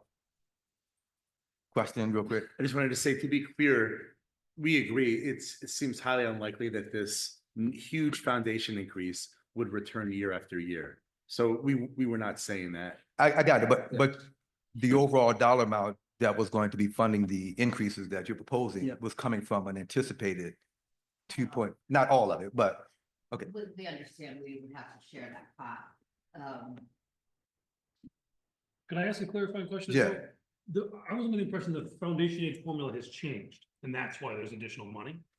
Do we anticipate the foundation aid formula not remaining? Don, you want So to? our understanding is part of the elements have changed. So Yeah. the formula hasn't officially changed yet. So we're not seeing permanent changes in that. I would anticipate it will do so down the road, but nothing permanent yet. Yeah. Looking at your executive budget here, you are right, some state aid has gone down and a significant amount, but it's in the building aid and building realization line, which would not impact teacher salaries at all. That looks like it went down by $1 just other than that, $261 down in software and library textbooks. But everything else increased according to executive budget. Yeah, I agree. We did have some increases to our aides, but when you're thinking about a net that we can use to apply to salaries, we're looking at the $1.7 million. Yeah, but that 1.6, that could be used for salaries anyway, because it's within line item for building aid. Like that's kind of divvied out with. That aid comes back in the general fund. It's used for a specific purpose when the state gives you the money, this is what you have to do. It's still part of our. Other than the foundation aid, the foundation Sure. aid can be used for anything. The other types of aid are specific. So we're not expecting the whole pie. We understand, however, you have a significant rainy day fund and it's for emergencies. And it seems like we're in a dire emergency right now because we cannot retain teachers. I wrote down a couple notes here. 43% of teachers here have been here less than 4 years, which is a significant change from 10 years ago, where we had 83% of our staff were tenured. Sure. And so there's a reason people are leaving, and it seems like now might be the right time to tap into that rainy day fund. I got it. And And let me get through this. Okay. The utilization of fund balance may be a longer conversation too. Sure. Because as you refer to it as a surplus, we think of it as a fund balance. And we have undesignated fund balances, which we can educate folks about when we come back together. Then we have fund balances that are designated for particular reasons and ways. To say it's all a bit of a surplus is, we can't refer to it in that way, and it's just not. These numbers that we're referring Right. to, just so you know, came directly from the ST3s that you submitted. Yeah, yeah. So if the numbers are wrong, they're No, it's just, yeah, it's a pot, but as you mentioned, the pot of money or different fund balance, and the list of fund balances, everything from retirement to Yeah. tax surcharges to insurance liability. So a great organization has reserve funds Yes. allocated in those ways. And as we went through our budget process last year, we are using about $8.7 million in fund balance to balance the budget in this current year. And we were anticipating using about 8.7 next year as well. Now, we've been lucky most years to be able to replenish those fund balances because of in current year savings, positions that haven't been filled, et cetera. So we've been managing our budget, which is allowing for us to keep our bond ratings and other things now. So again, we will have a longer session on just fund balances, but I want to note tonight that it's not a surplus. Those are monies that are used for particular reasons. And it's still a bit of a, if I can use this term, a piggy bank. Once we use those monies, they're gone. And if we're thinking about using money from the bank to fund salaries that are recurring, that's an unsustainable model. Let me say that again for folks who may be here listening. Using money from our reserves and fund balances is a one-time expenditure. And we're talking about salary increases that will go into a base that will be compounding. And that will be something we would have to figure out how. Otherwise, we're going to create a structural budget gap or deficit that you may hear of in other school districts whose bond ratings are getting hit and who have to lay off hundreds of teachers or needing to borrow to make payroll. So that's just a dangerous strategy. And we can talk more about it, but I am proposing, and I have no authorization to use our fund balances to fund recurring costs. We're looking at strictly the unexpended surplus, which is your rainy day fund. We're not asking that you use all of it. We're suggesting there is a significant amount in there that a portion of it could be used I agree. to help get us out of this dire situation. We understand there are restricted fund balances. There are line items. They cannot be moved. I understand that process. None of the monies we talked about came from any of those accounts. Yeah, and that's the beauty of how we're going to talk about this, because I think we're saying the exact same thing. If it's a rainy day, let's use the money out of the piggy bank or the reserve funds to increase salaries immediately. And I need folks to hear me. And if you wish to, in the comments or at another time, to talk about how we would make up that budget gap or that structural deficit, then that's the conversation. But that's a significant risk that we would have to talk about and talk about how we would assume that risk, if that's a risk that we would be proposing. Anyway, this document shares what we're using from fund balances now, what we had anticipated using going forward. And at this table last year, our board was hesitant about using that much out of our reserves to balance the budget. And I'm sort of putting some things in front of you, I guess in front of the entire community right now, that's sort of getting out ahead of our board. As we are putting together our budget, we're putting together a budget that's going to use a significant amount of our reserves to balance it going forward. As we heard last year, that our community, and as you noted, does not want us to go over the tax cap, nor reduce much more of our programming or staffing. Which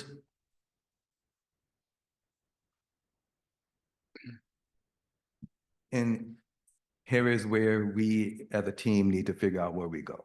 Because even the tax cap or the 3.7% tax cap that you're using with your calculations that I'm using is something that we would have to take to our community. And that 3.7% increase is significant and will be significant. And that's something our board will be negotiating. So as we sit here negotiating, I'm almost negotiating one without authorization to go all the way to the cap. But knowing that we would need that just to get to the 4%. Now to go beyond that 4%, we're into potentially going against the cap. Can we just, I think we have two conversations Sure. going on here. So first is the step and lane proposal. Like, we can talk about monies outside of that, but we need to know what the process for paying our teachers moving forward is going to be. Is that something that you're open to discuss? Yeah, and I want some clarity, if I can clarify too. I wish Sean was here because he's the historian, but I've been around a long time and so has Bob, and we've looked at it. We cannot find a situation where our educators, any educator in the school district was not paid their increase from year to year.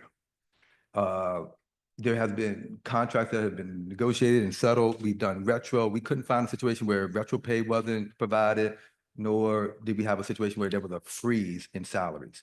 So when you're talking about steps, so just help me understand what.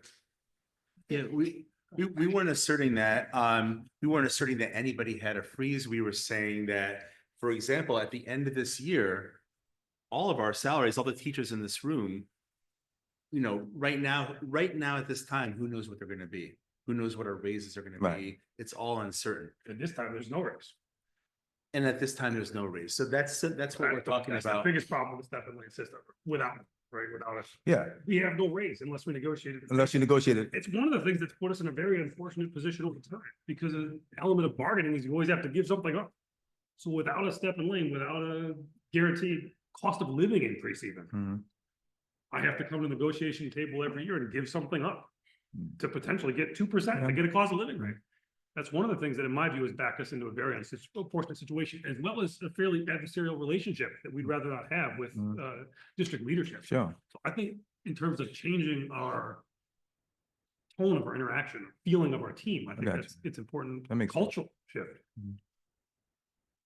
I think we need to know what the system is going to be. We're open to discussing the numbers. We understand that. But what structure are we using? Are we going to stick with the one where a teacher comes in and they can't look forward 10 years down the road and say, if I have this many credits, this would be the minimum I'm making? Because that's really what the problem is that we're trying to solve with the step and lane system. The whatever percentage we negotiate, that's a separate conversation that we're open to have and Yeah. negotiate in good faith. But it's the system itself matters too. I think we're open to it as well. But I also want to make sure we note, how we negotiated a 6-year contract and deal a while ago. Yeah. And thinking that 6 years is what you just said is exactly why we did 6 years. So we could plan 6 years, people could see where they were going to be in 6 years. And I've heard the last 2 or 3 years, I wish we hadn't done that. Because the cost of living shifted, inflation skyrocketed. And if arguing on behalf of the community and the organization, I would say, wow, we put ourselves in a situation where we had to cut or needed to go over the tax cap. So I hear and I feel you want that predictability in where salaries would be, but also know that backs us into other corners too, because of the unpredictable nature of everything else. That makes And, sense. and I think, go ahead, Chris. Sorry, I would just point out, it also creates some predictability for the district though, in terms of budgeting into the future. So you could almost flip that on its head. Yeah, and if the number was $500, I got you. Well, we're talking, y'all, when I'm looking at your step approach, it's around an average of 4 to 8%. Average 8%. Let's sit with that. An average of 8% increase for everybody without negotiating would require us to go over the cap. That's not what the schedule would be. I think it's 1.5% between steps. There's not 8% between each step on the step and lane that we propose. Right, Um, right. So the idea is over those 3 years, we build the step and lane into a full capability. Then when we're there, as you're going from step to step, you're getting small incremental 1.5% raises. So to speak to what you were saying, Dr. Brown, about, yeah, we are in an unpredictable world where who knows what our situation will be next year. That would be addressed in our proposal 3, which is our COLA, which we hope that at the expiration of our salary, that would kick into effect, that those grids, once people are on the grid, would then be adjusted for cost of living. So if I'm looking ahead now and I'm saying, oh, it looks like I'm going to be getting paid $100,000 a year, that's in my 2025 brain. And through COLAs, that number will go up to an equivalent number in later years. So whatever the cost of that is. Am I making Can I sense? maybe clarify one other thing? Yeah, please do. The step and lane system represents the 8% average salary increase we're asking year to year, because there's actually 3 different step and lane spreadsheets. That's really where the raise comes in. So the raise isn't between like a year to year step. it's because we're proposing a totally different step and lane system each of the 3 years to significantly increase our monies. Gotcha. And that I think was also to Tammy's point. We're curious at this point, and maybe you want to talk more about numbers now as well. But we're curious if you're open to the idea of a step and lane system, separate from the amount of raises. Like that solves a lot of our issues in terms of giving people predictability. I think the district predictability as well. Creates, helps us with some of the inequities and salary compression. Are you okay with, would you be interested in the idea of a step and lane system separate from the pay increase that We've already said yes. I think I would call it something, I want to talk about it as incentive pay. I mean, there's ways to talk about what you're, yes, we're open to the conversation and doing something. And we need to get to what kind of pot we're working with as well. Right, and we need to get that, but I think we need to establish, yes, are we moving to a step and lane system? Or no, because that's gonna change the conversations that we're having moving forward about money. Just because it will be allocated differently. I mean, we're willing to talk about, you know, the 8% overall. And have further conversations that that I think you're finding concerning, and we want to certainly, we don't want that.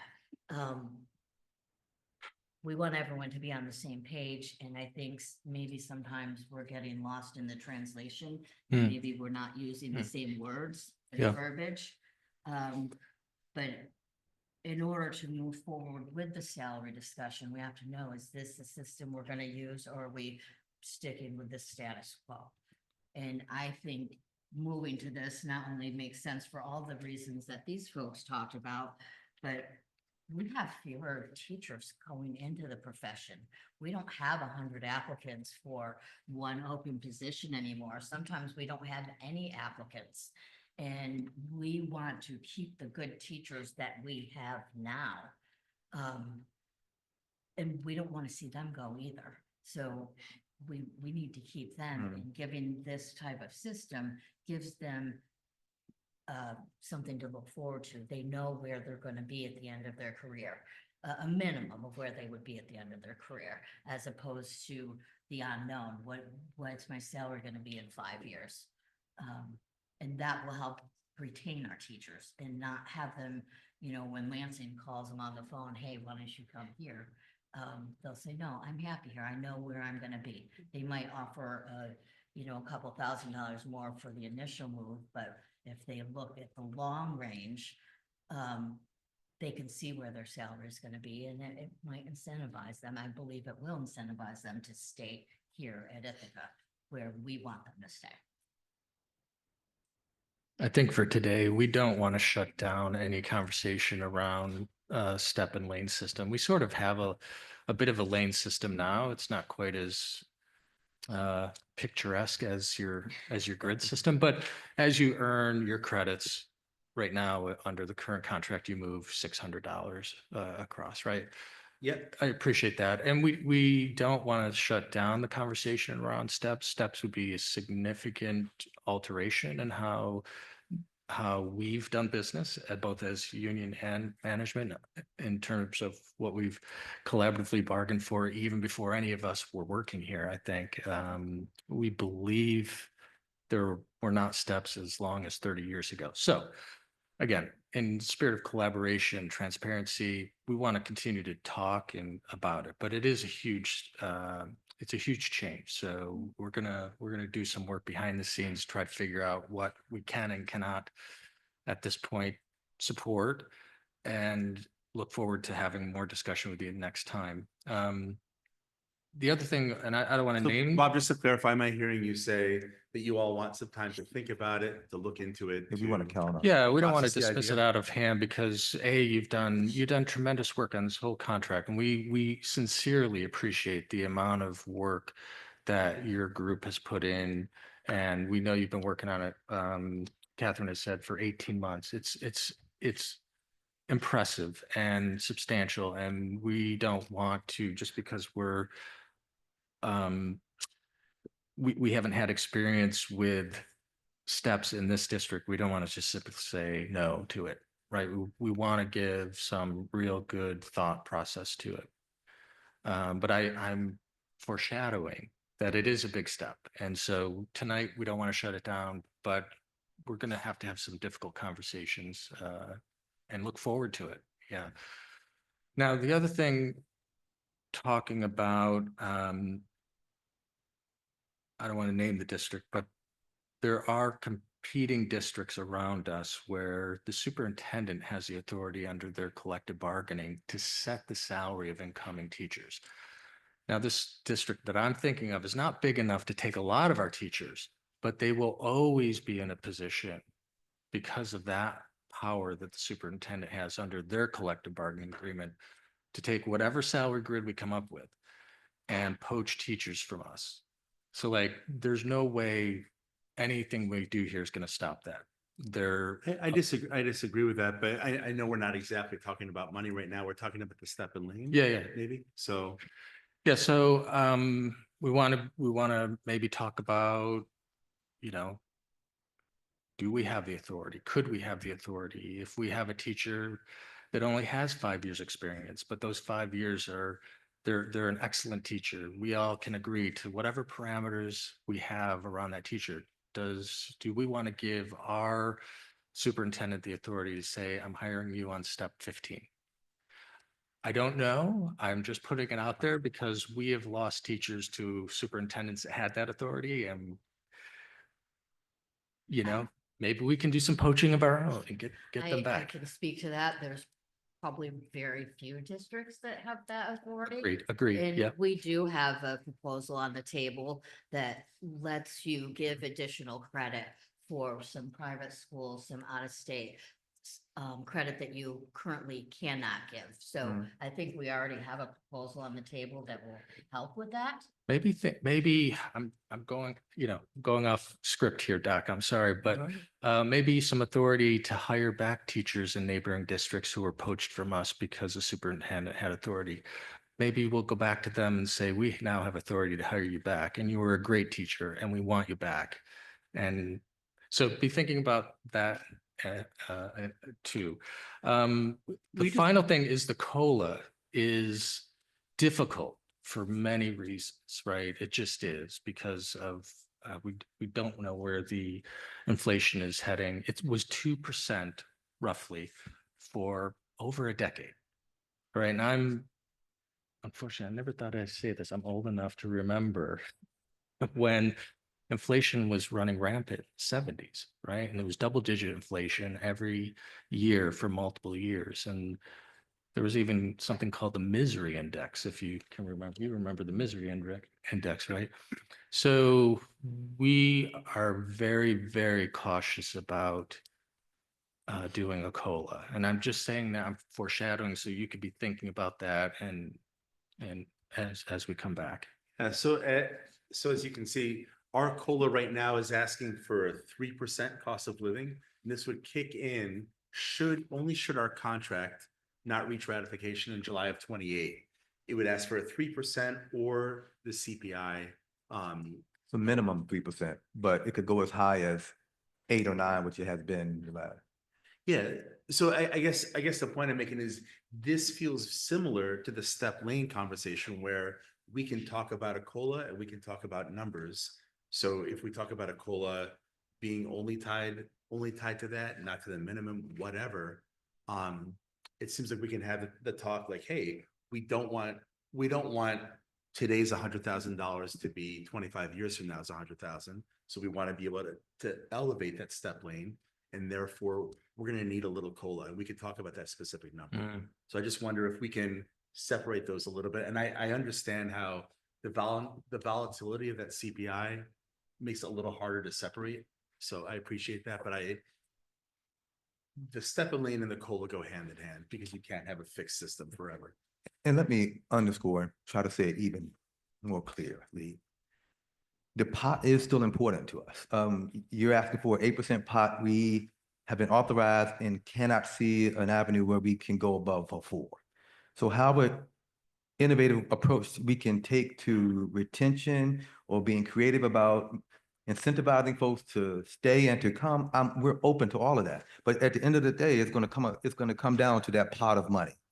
And we will come back to you at the next session and go through fund balances. We will do an even Mhm. deeper dive into foundation aid. But it's gonna be important for us to get tight on what the pot is without us needing to go over the tax cap or to reduce our force, our education force.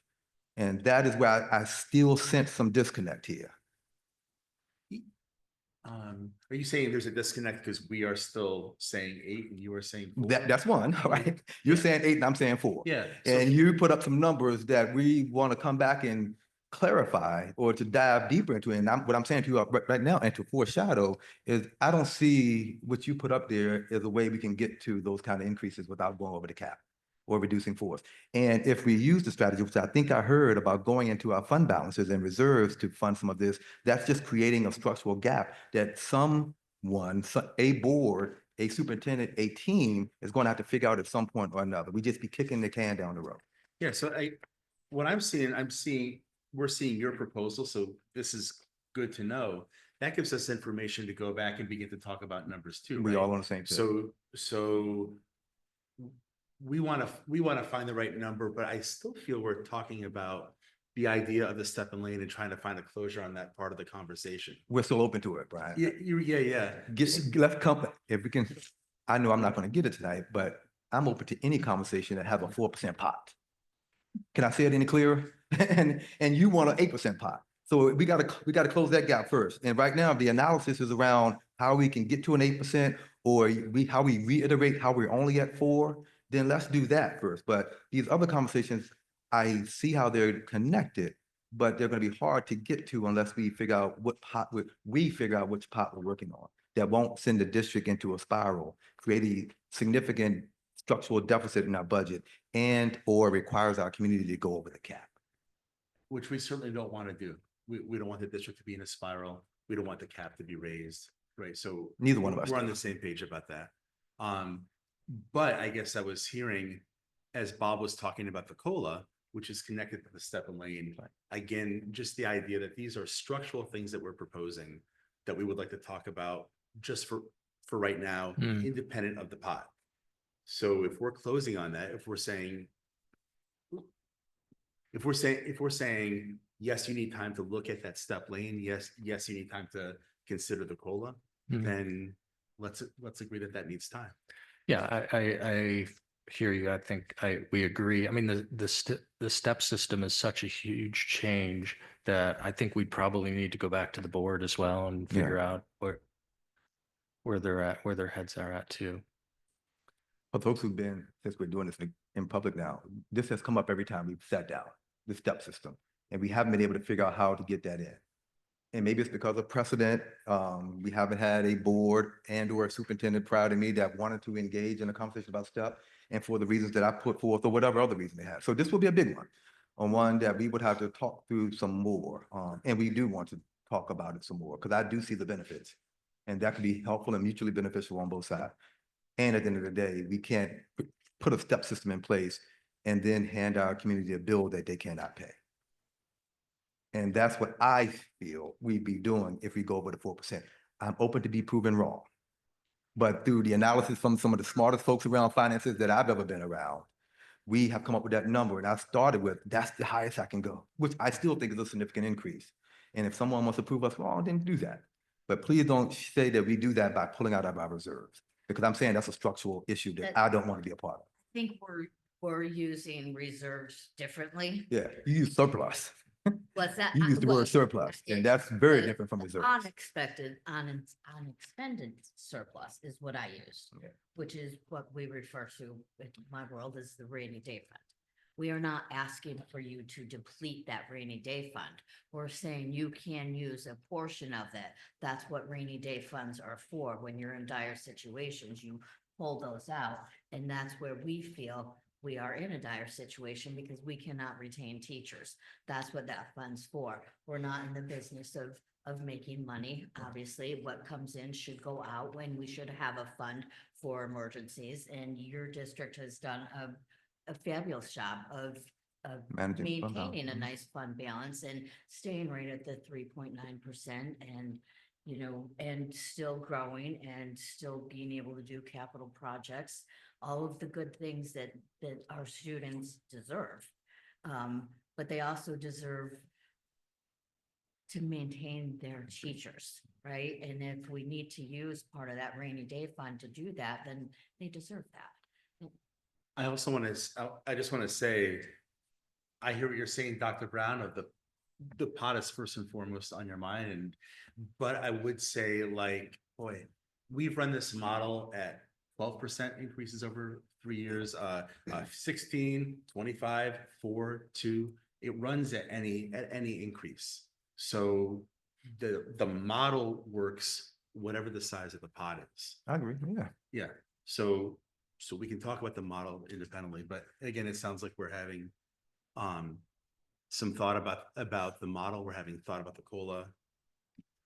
Your model was brilliant, Brian. Let me be clear. We've talked about it. The way you put that together, and that it's awesome. We just Sure. Yeah. So hopefully we can lean into that and use that because we feel that's the best. But I get it. I get it's a new thing, especially Bob for HR. You might feel like processing all that is just a completely different world. We do believe that with the many new members, there's no better time to get into this model since so many folks are lower in the salary tier. We also believe sincerely, like it'll save HR quite a bit of human power because everything is so predictable. You're not having these conversations about where am I in this? Where am I in that? Tell me again what my salary is. It's all there. And I know that sounds like magical thinking, but we do believe that the model is so predictable. It'll save you time. So the model's predictable, but COLA would not be. And I know we're connecting the two, but I just want to underscore that COLA, had we had this model 3-4 years ago, we'd be having a very different conversation today about what the school district looks like. And I do want to know if you agree or disagree with that. If we had gone into this negotiation and we had landed on that model with the COLA adjustment, and at the time we were anticipating it being at 2% and 3%, and we're planning for that with our budget, with a tax cap that was around 2%, with that COLA number, as it has been the last 3 years, we would have been reducing dozens of teaching positions and other positions in the school district. right. So I need more information. I need more time to look at those COLA numbers before I could Yeah, the COLA number is in the 8-9%. respond to that. I think we're getting confused on what we're asking for the COLA. And if you read the new proposed language is on the back, if you look at B, if the successor bargaining agreement is not ratified by June 30th, 2028, this COLA will also apply to the salary schedule until it's ratified. I'm not sure we're all on the same understanding. What was COLA 2 years ago? It was 8%, 9%. So that number would that number have been 9% without a settled agreement? I hear your question. Yeah. And trust me, we all know about inflation, and it has impacted everyone in our community. And this organization would have been handed a bill from this school district to account for a 9% increase to our teacher salaries. And that would have been to the tune of millions more than what we had budgeted. Sure. And that would have been something we would have not had anticipated. And that would have been a long summer for us. That's the issue, y'all, I'm trying to highlight. And why, when I say I want our educators to be paid more, and I'm committed to that, how I and we need to also account for the things we can't predict. And that is one that could have very well have happened. And most likely will happen if we were to have that type of an agreement. So I can imagine, like, this has come up over our few sessions. It's come up in a number of different ways where there's been a proposal on the table and we are thinking of definitely like worst case scenarios. And I can imagine a more sophisticated version of this proposal accounting for those doomsday scenarios. Like, cap on it. should the cost of living be? You haven't said that yet, though. That's what I'm saying. Open to any counters. If Yeah. there's something that you feel that is gonna make it better and more palatable for the district, please bring that information to us. I mean, that's what we're here for, to negotiate it, not to impose on one another, to negotiate and come to a mutual agreement that's gonna benefit everybody that is a part of this school district. And let me say one other thing, which I think I can say on behalf of the team, or you guys can tell me that's not the case. we don't necessarily consider the three things a package deal. We've mentioned a couple of times as a package, the COLA, I the know. step and lane, and the pot of money for an increase. I think we're willing to consider those in isolation. Thank you. Yeah. We got some work to do. Okay, And to underscore, we all want the same thing. yes, And we want this to be done sustainably yep, without going over the cap that's and without correct. reducing force. And we will clarify and make sure, I think we all need to agree on the numbers. And I think there is maybe just a little bit of a discrepancy where we are and what we have right now, and that would be new. That'll be the first time in my time of doing this that we can all agree on the numbers, and then we go from there. Sure. I'm open to doing that, just so you know, this budget analysis that I had done at headquarters used your ST3.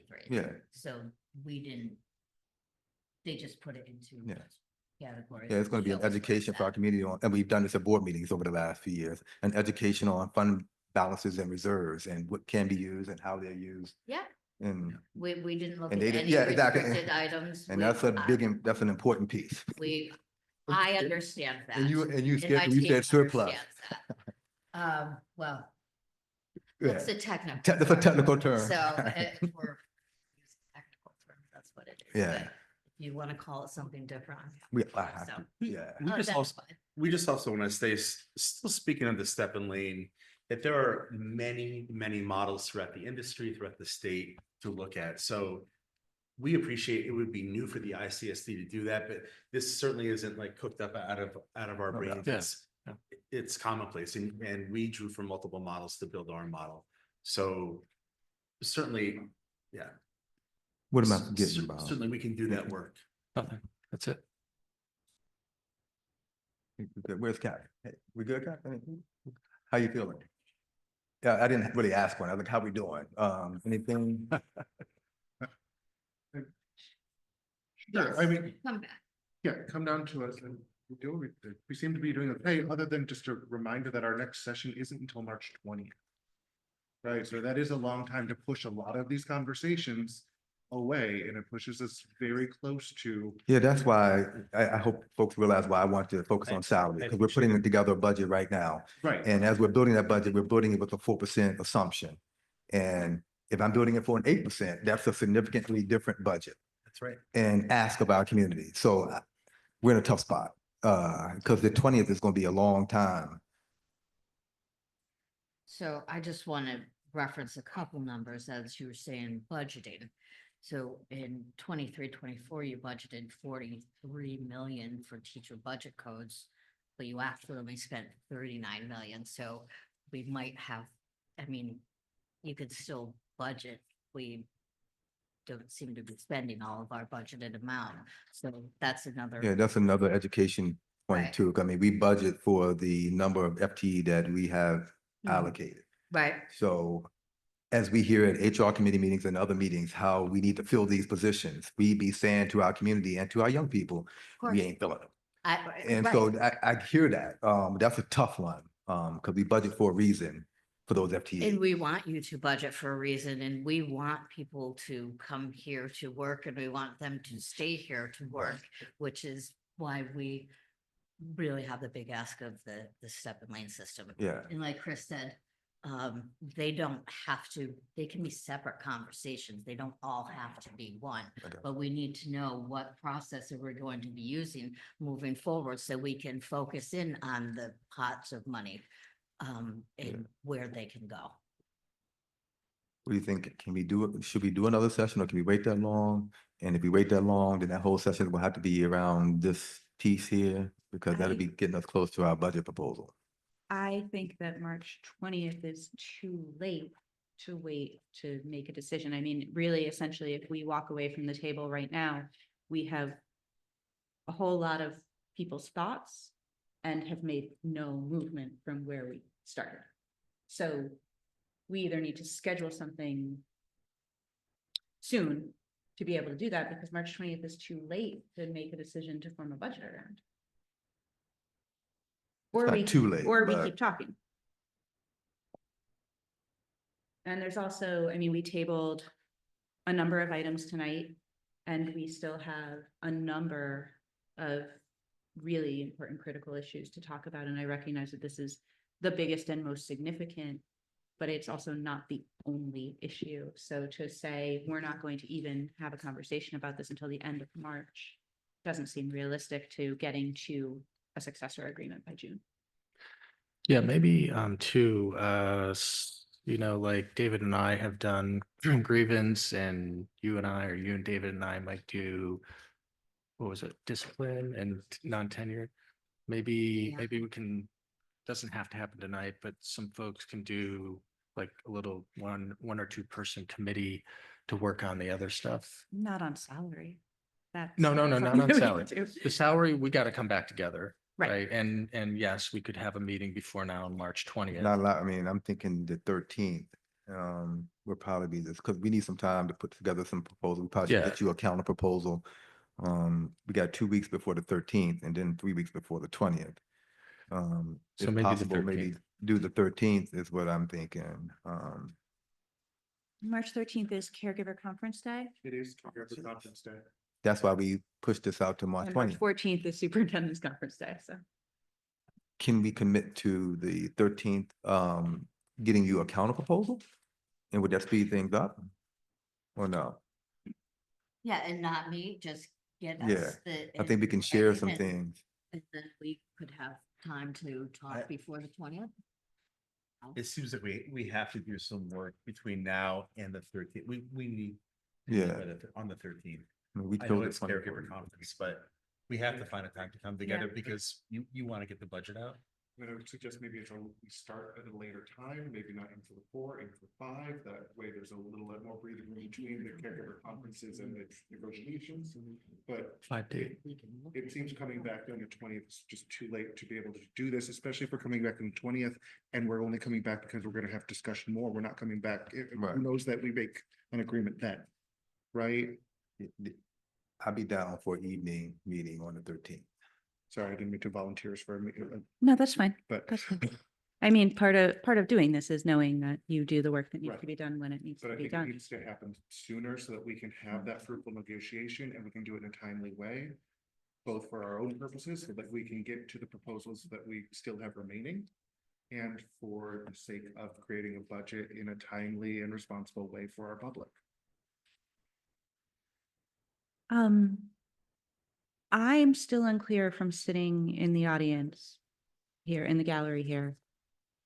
Are we committed to a step and lane, but not sure what the size of the pot it's being built on is? No, we haven't committed to anything yet. I think we are putting together some thinking around what we could envision as far as a step and lane system or not, and other counters to your package deal. So we're committed to giving you a counter to your package, but I am not committed to what we're calling it. So as Brian mentioned, there are multiple models to get at this. And some of those models could not be considered a traditional step and lane system. As I'm thinking about it, I know I'm being ambiguous in some ways, but that's purposeful in others. We're gonna do something, y'all. Just give us some time to put it together. Could we have the documentation on a counter by the 6th? By March 6th? Yeah. Nah, because I need to meet with our board. Our board's not gonna meet again until the 11th. It'll be, as I've said, and I'm transparent, I have been authorized, we have been authorized to be at the place and to talk about what we've talked about. And I anticipate talking to the board some more about where we are now and getting authorization to make any adjustments or not. And I won't have that by the 6th. 13th, yes. I think there's a meeting on the 11th, for the 10th. I'm nervous that coming into the 13th with new documents doesn't actually get, because we have an entire team that we need to consult with. Right? So we have 600 people who we need to have, like you have to get the permission of the board to move forward. We have to Right. get the permission of 600 people. Oh, I got you. Yeah, So- that's tough. So to show up, get the documents that night and try to move forward from there. I was thinking the 13th is more of an intermediate step to the 20th. I don't see us, 20th is gonna be the big meeting. I thought the 13th would be an opportunity for us to do some workshopping on some I folks. guess I'm wondering why we're thinking only Thursdays for document trades. Like we could certainly say something like the 10th or the, you know.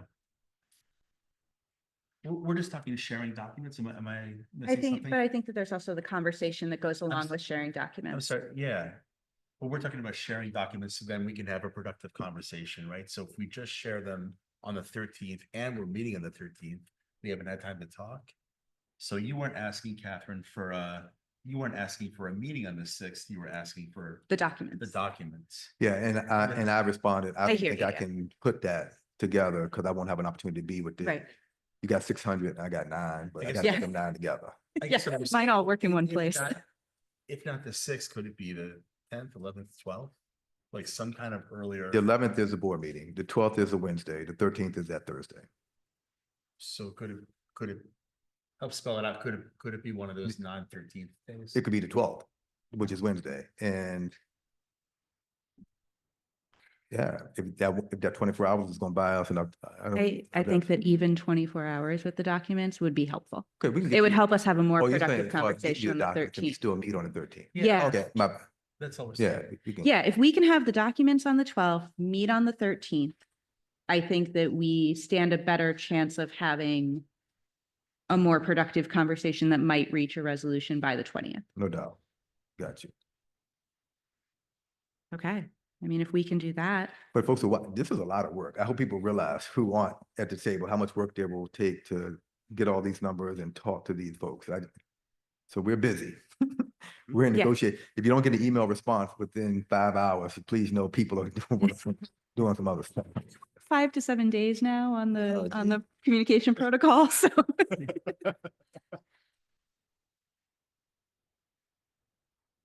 Not necessarily, but there's a number of different constraints to the other days of the week. So at this point that Thursday is the next available time that people can meet.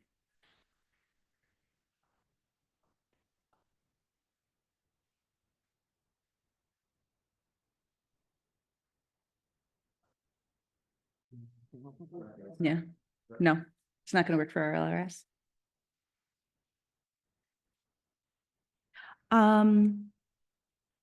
Okay, so we have a plan.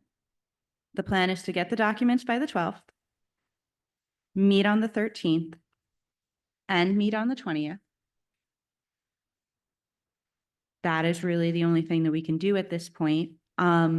Looking at agenda setting for what's now going to not be March 20th. One of the things that as I was going through, and especially as we were talking about, as we were working a lot with lanes, I realized that we've been working for the past couple of years on an informal agreement related to professional development in the micro credentials program that goes outside of that 90 credit lane. And we have an informal agreement. There's maybe some revision to the program. Like we've had some conversations about wanting to do more with that. And I'm wondering if a formal proposal related to that should be drafted and brought into this conversation as well, because it seems like it will soon become necessary. Yes. Okay. Do you want to do that? Writing it? Are you writing it or are we writing it? Oh, just touch your nose, Mary. I am happy to draft something. Wonderful, Very nice. wonderful. Thank you so much. And then we will connect about doing some of those proposal 6 items, which really just need a little bit of cleanup and revision. And we can have, I think it's reasonable that we can have some written revisions by the 13th as well, which gives us a little bit more to put into that meeting, make sure to get the easy stuff done and then go into that proposal around the salary. Clarifying question. So that draft proposal by the 12th. I mean, if you Right. write it by the And we 12th, that would be can- amazing, but I think that that one could also be one that could be around the 20th. I have a clarifying question. Are we clear what documents we're talking about? Our counter proposal to your package. Your counter proposal. Yeah. It's what I'm To understanding. the salary package. Salary package, yeah. Would your documents have a more clear budget breakdown of? Would your documents have a more clear budget breakdown of specifically your plan to spend the money next year or, next year? Sure. Yeah, we can recreate or reiterate our budget presentations that have been part of our year-round process. So we can talk about fund balances, how we're planning to use. Is that what you're referring to? And I guess I'm saying something more specific than this. It's tricky for us sure, I got it. to talk with you about this. This is pretty. Yeah, that was done in 20 minutes though. So yeah. Yeah, I got no criticism, but it's a small window that Yeah, we yeah. can have conversation about. So Gotcha. I guess the more specificity, like, I'm guessing you have a thing ready to go for the community, a little more line by line. And I'm not, Yeah. yeah, I'm not sure you're allowed to share your intentions with us beforehand in such a specific way, but that would help us. No, what you're asking for is fair. I mean, Then you're talk on asking the for same- our audit reports and our budget to be summarized in a bit of a Reader's Digest version, and we can give you that. Nothing we're sharing today, we haven't talked about already. And Yeah. even our forecast. Yeah, or even more than Reader's Digest would be helpful just in We'll give having. you all of it. All right, cool. Yeah. And having that conversation about these very specific things that, if we're saying this is going to be allocated here, this is going to be allocated there, it just feels like we need to be able to see the specifics to have the conversation. We'll do our best. Yeah. Yeah, I mean, because I'm assuming you already have that, and that's where these numbers kind of come from, summation of that, of the work you've already done. Yeah. I think Cool. we've reached the end of where we can reach tonight. It's a beautiful journey. Well, thank you. Thank you for joining us. Thank you. So clarify though, so we're planning for the 13th, or what time are we planning on the 13th? About 5 after caregiver conferences. So that's gonna be what, 5? Right, so we could do, so caregiver conferences should fit, I mean, they are supposed to be within the contractual day. We could do 4 to 8. It is possible, as long as they are done when they are supposed to be done. I just see where that next conversation might turn into a chunkier conversation. So maybe we do want to plan 4 to 8 rather than give us that extra hour. I'm down. Especially if that we can use that first hour, the first 45 minutes, just to clean up those hanging, like 6 things, so slow, like clean up our plate. Oh, yeah. And then focus over to where we really want to be giving our focus. Yeah, maybe, I mean, we had originally proposed March 20th, right? And so I'm thinking this is going to be a big conversation on the 13th. And maybe it should really be limited to the salary counter proposals and the COLA and it's going to be, there's a lot of information, a lot of nuances and a lot of options. And so we'll come back with our best thinking on that. And then maybe we push our committee work off to what would have been the 20th anyways. I think we still have to figure out when we're having that committee work, so we see when it's Yeah, done. yeah. And let Okay. that, when it's done, guide which of those 2 meetings it goes to, but know That's that great. by the 20th, we want to talk about that as well. Excellent. All right. Okay. Thank you. Thank you. We agree 4 to 8. 4 to 8, and you all will communicate that with communications teams so that we can update all of the stuff. All the media. Okay, thanks. Thank you. Thanks, Dr. Brown. Thank you.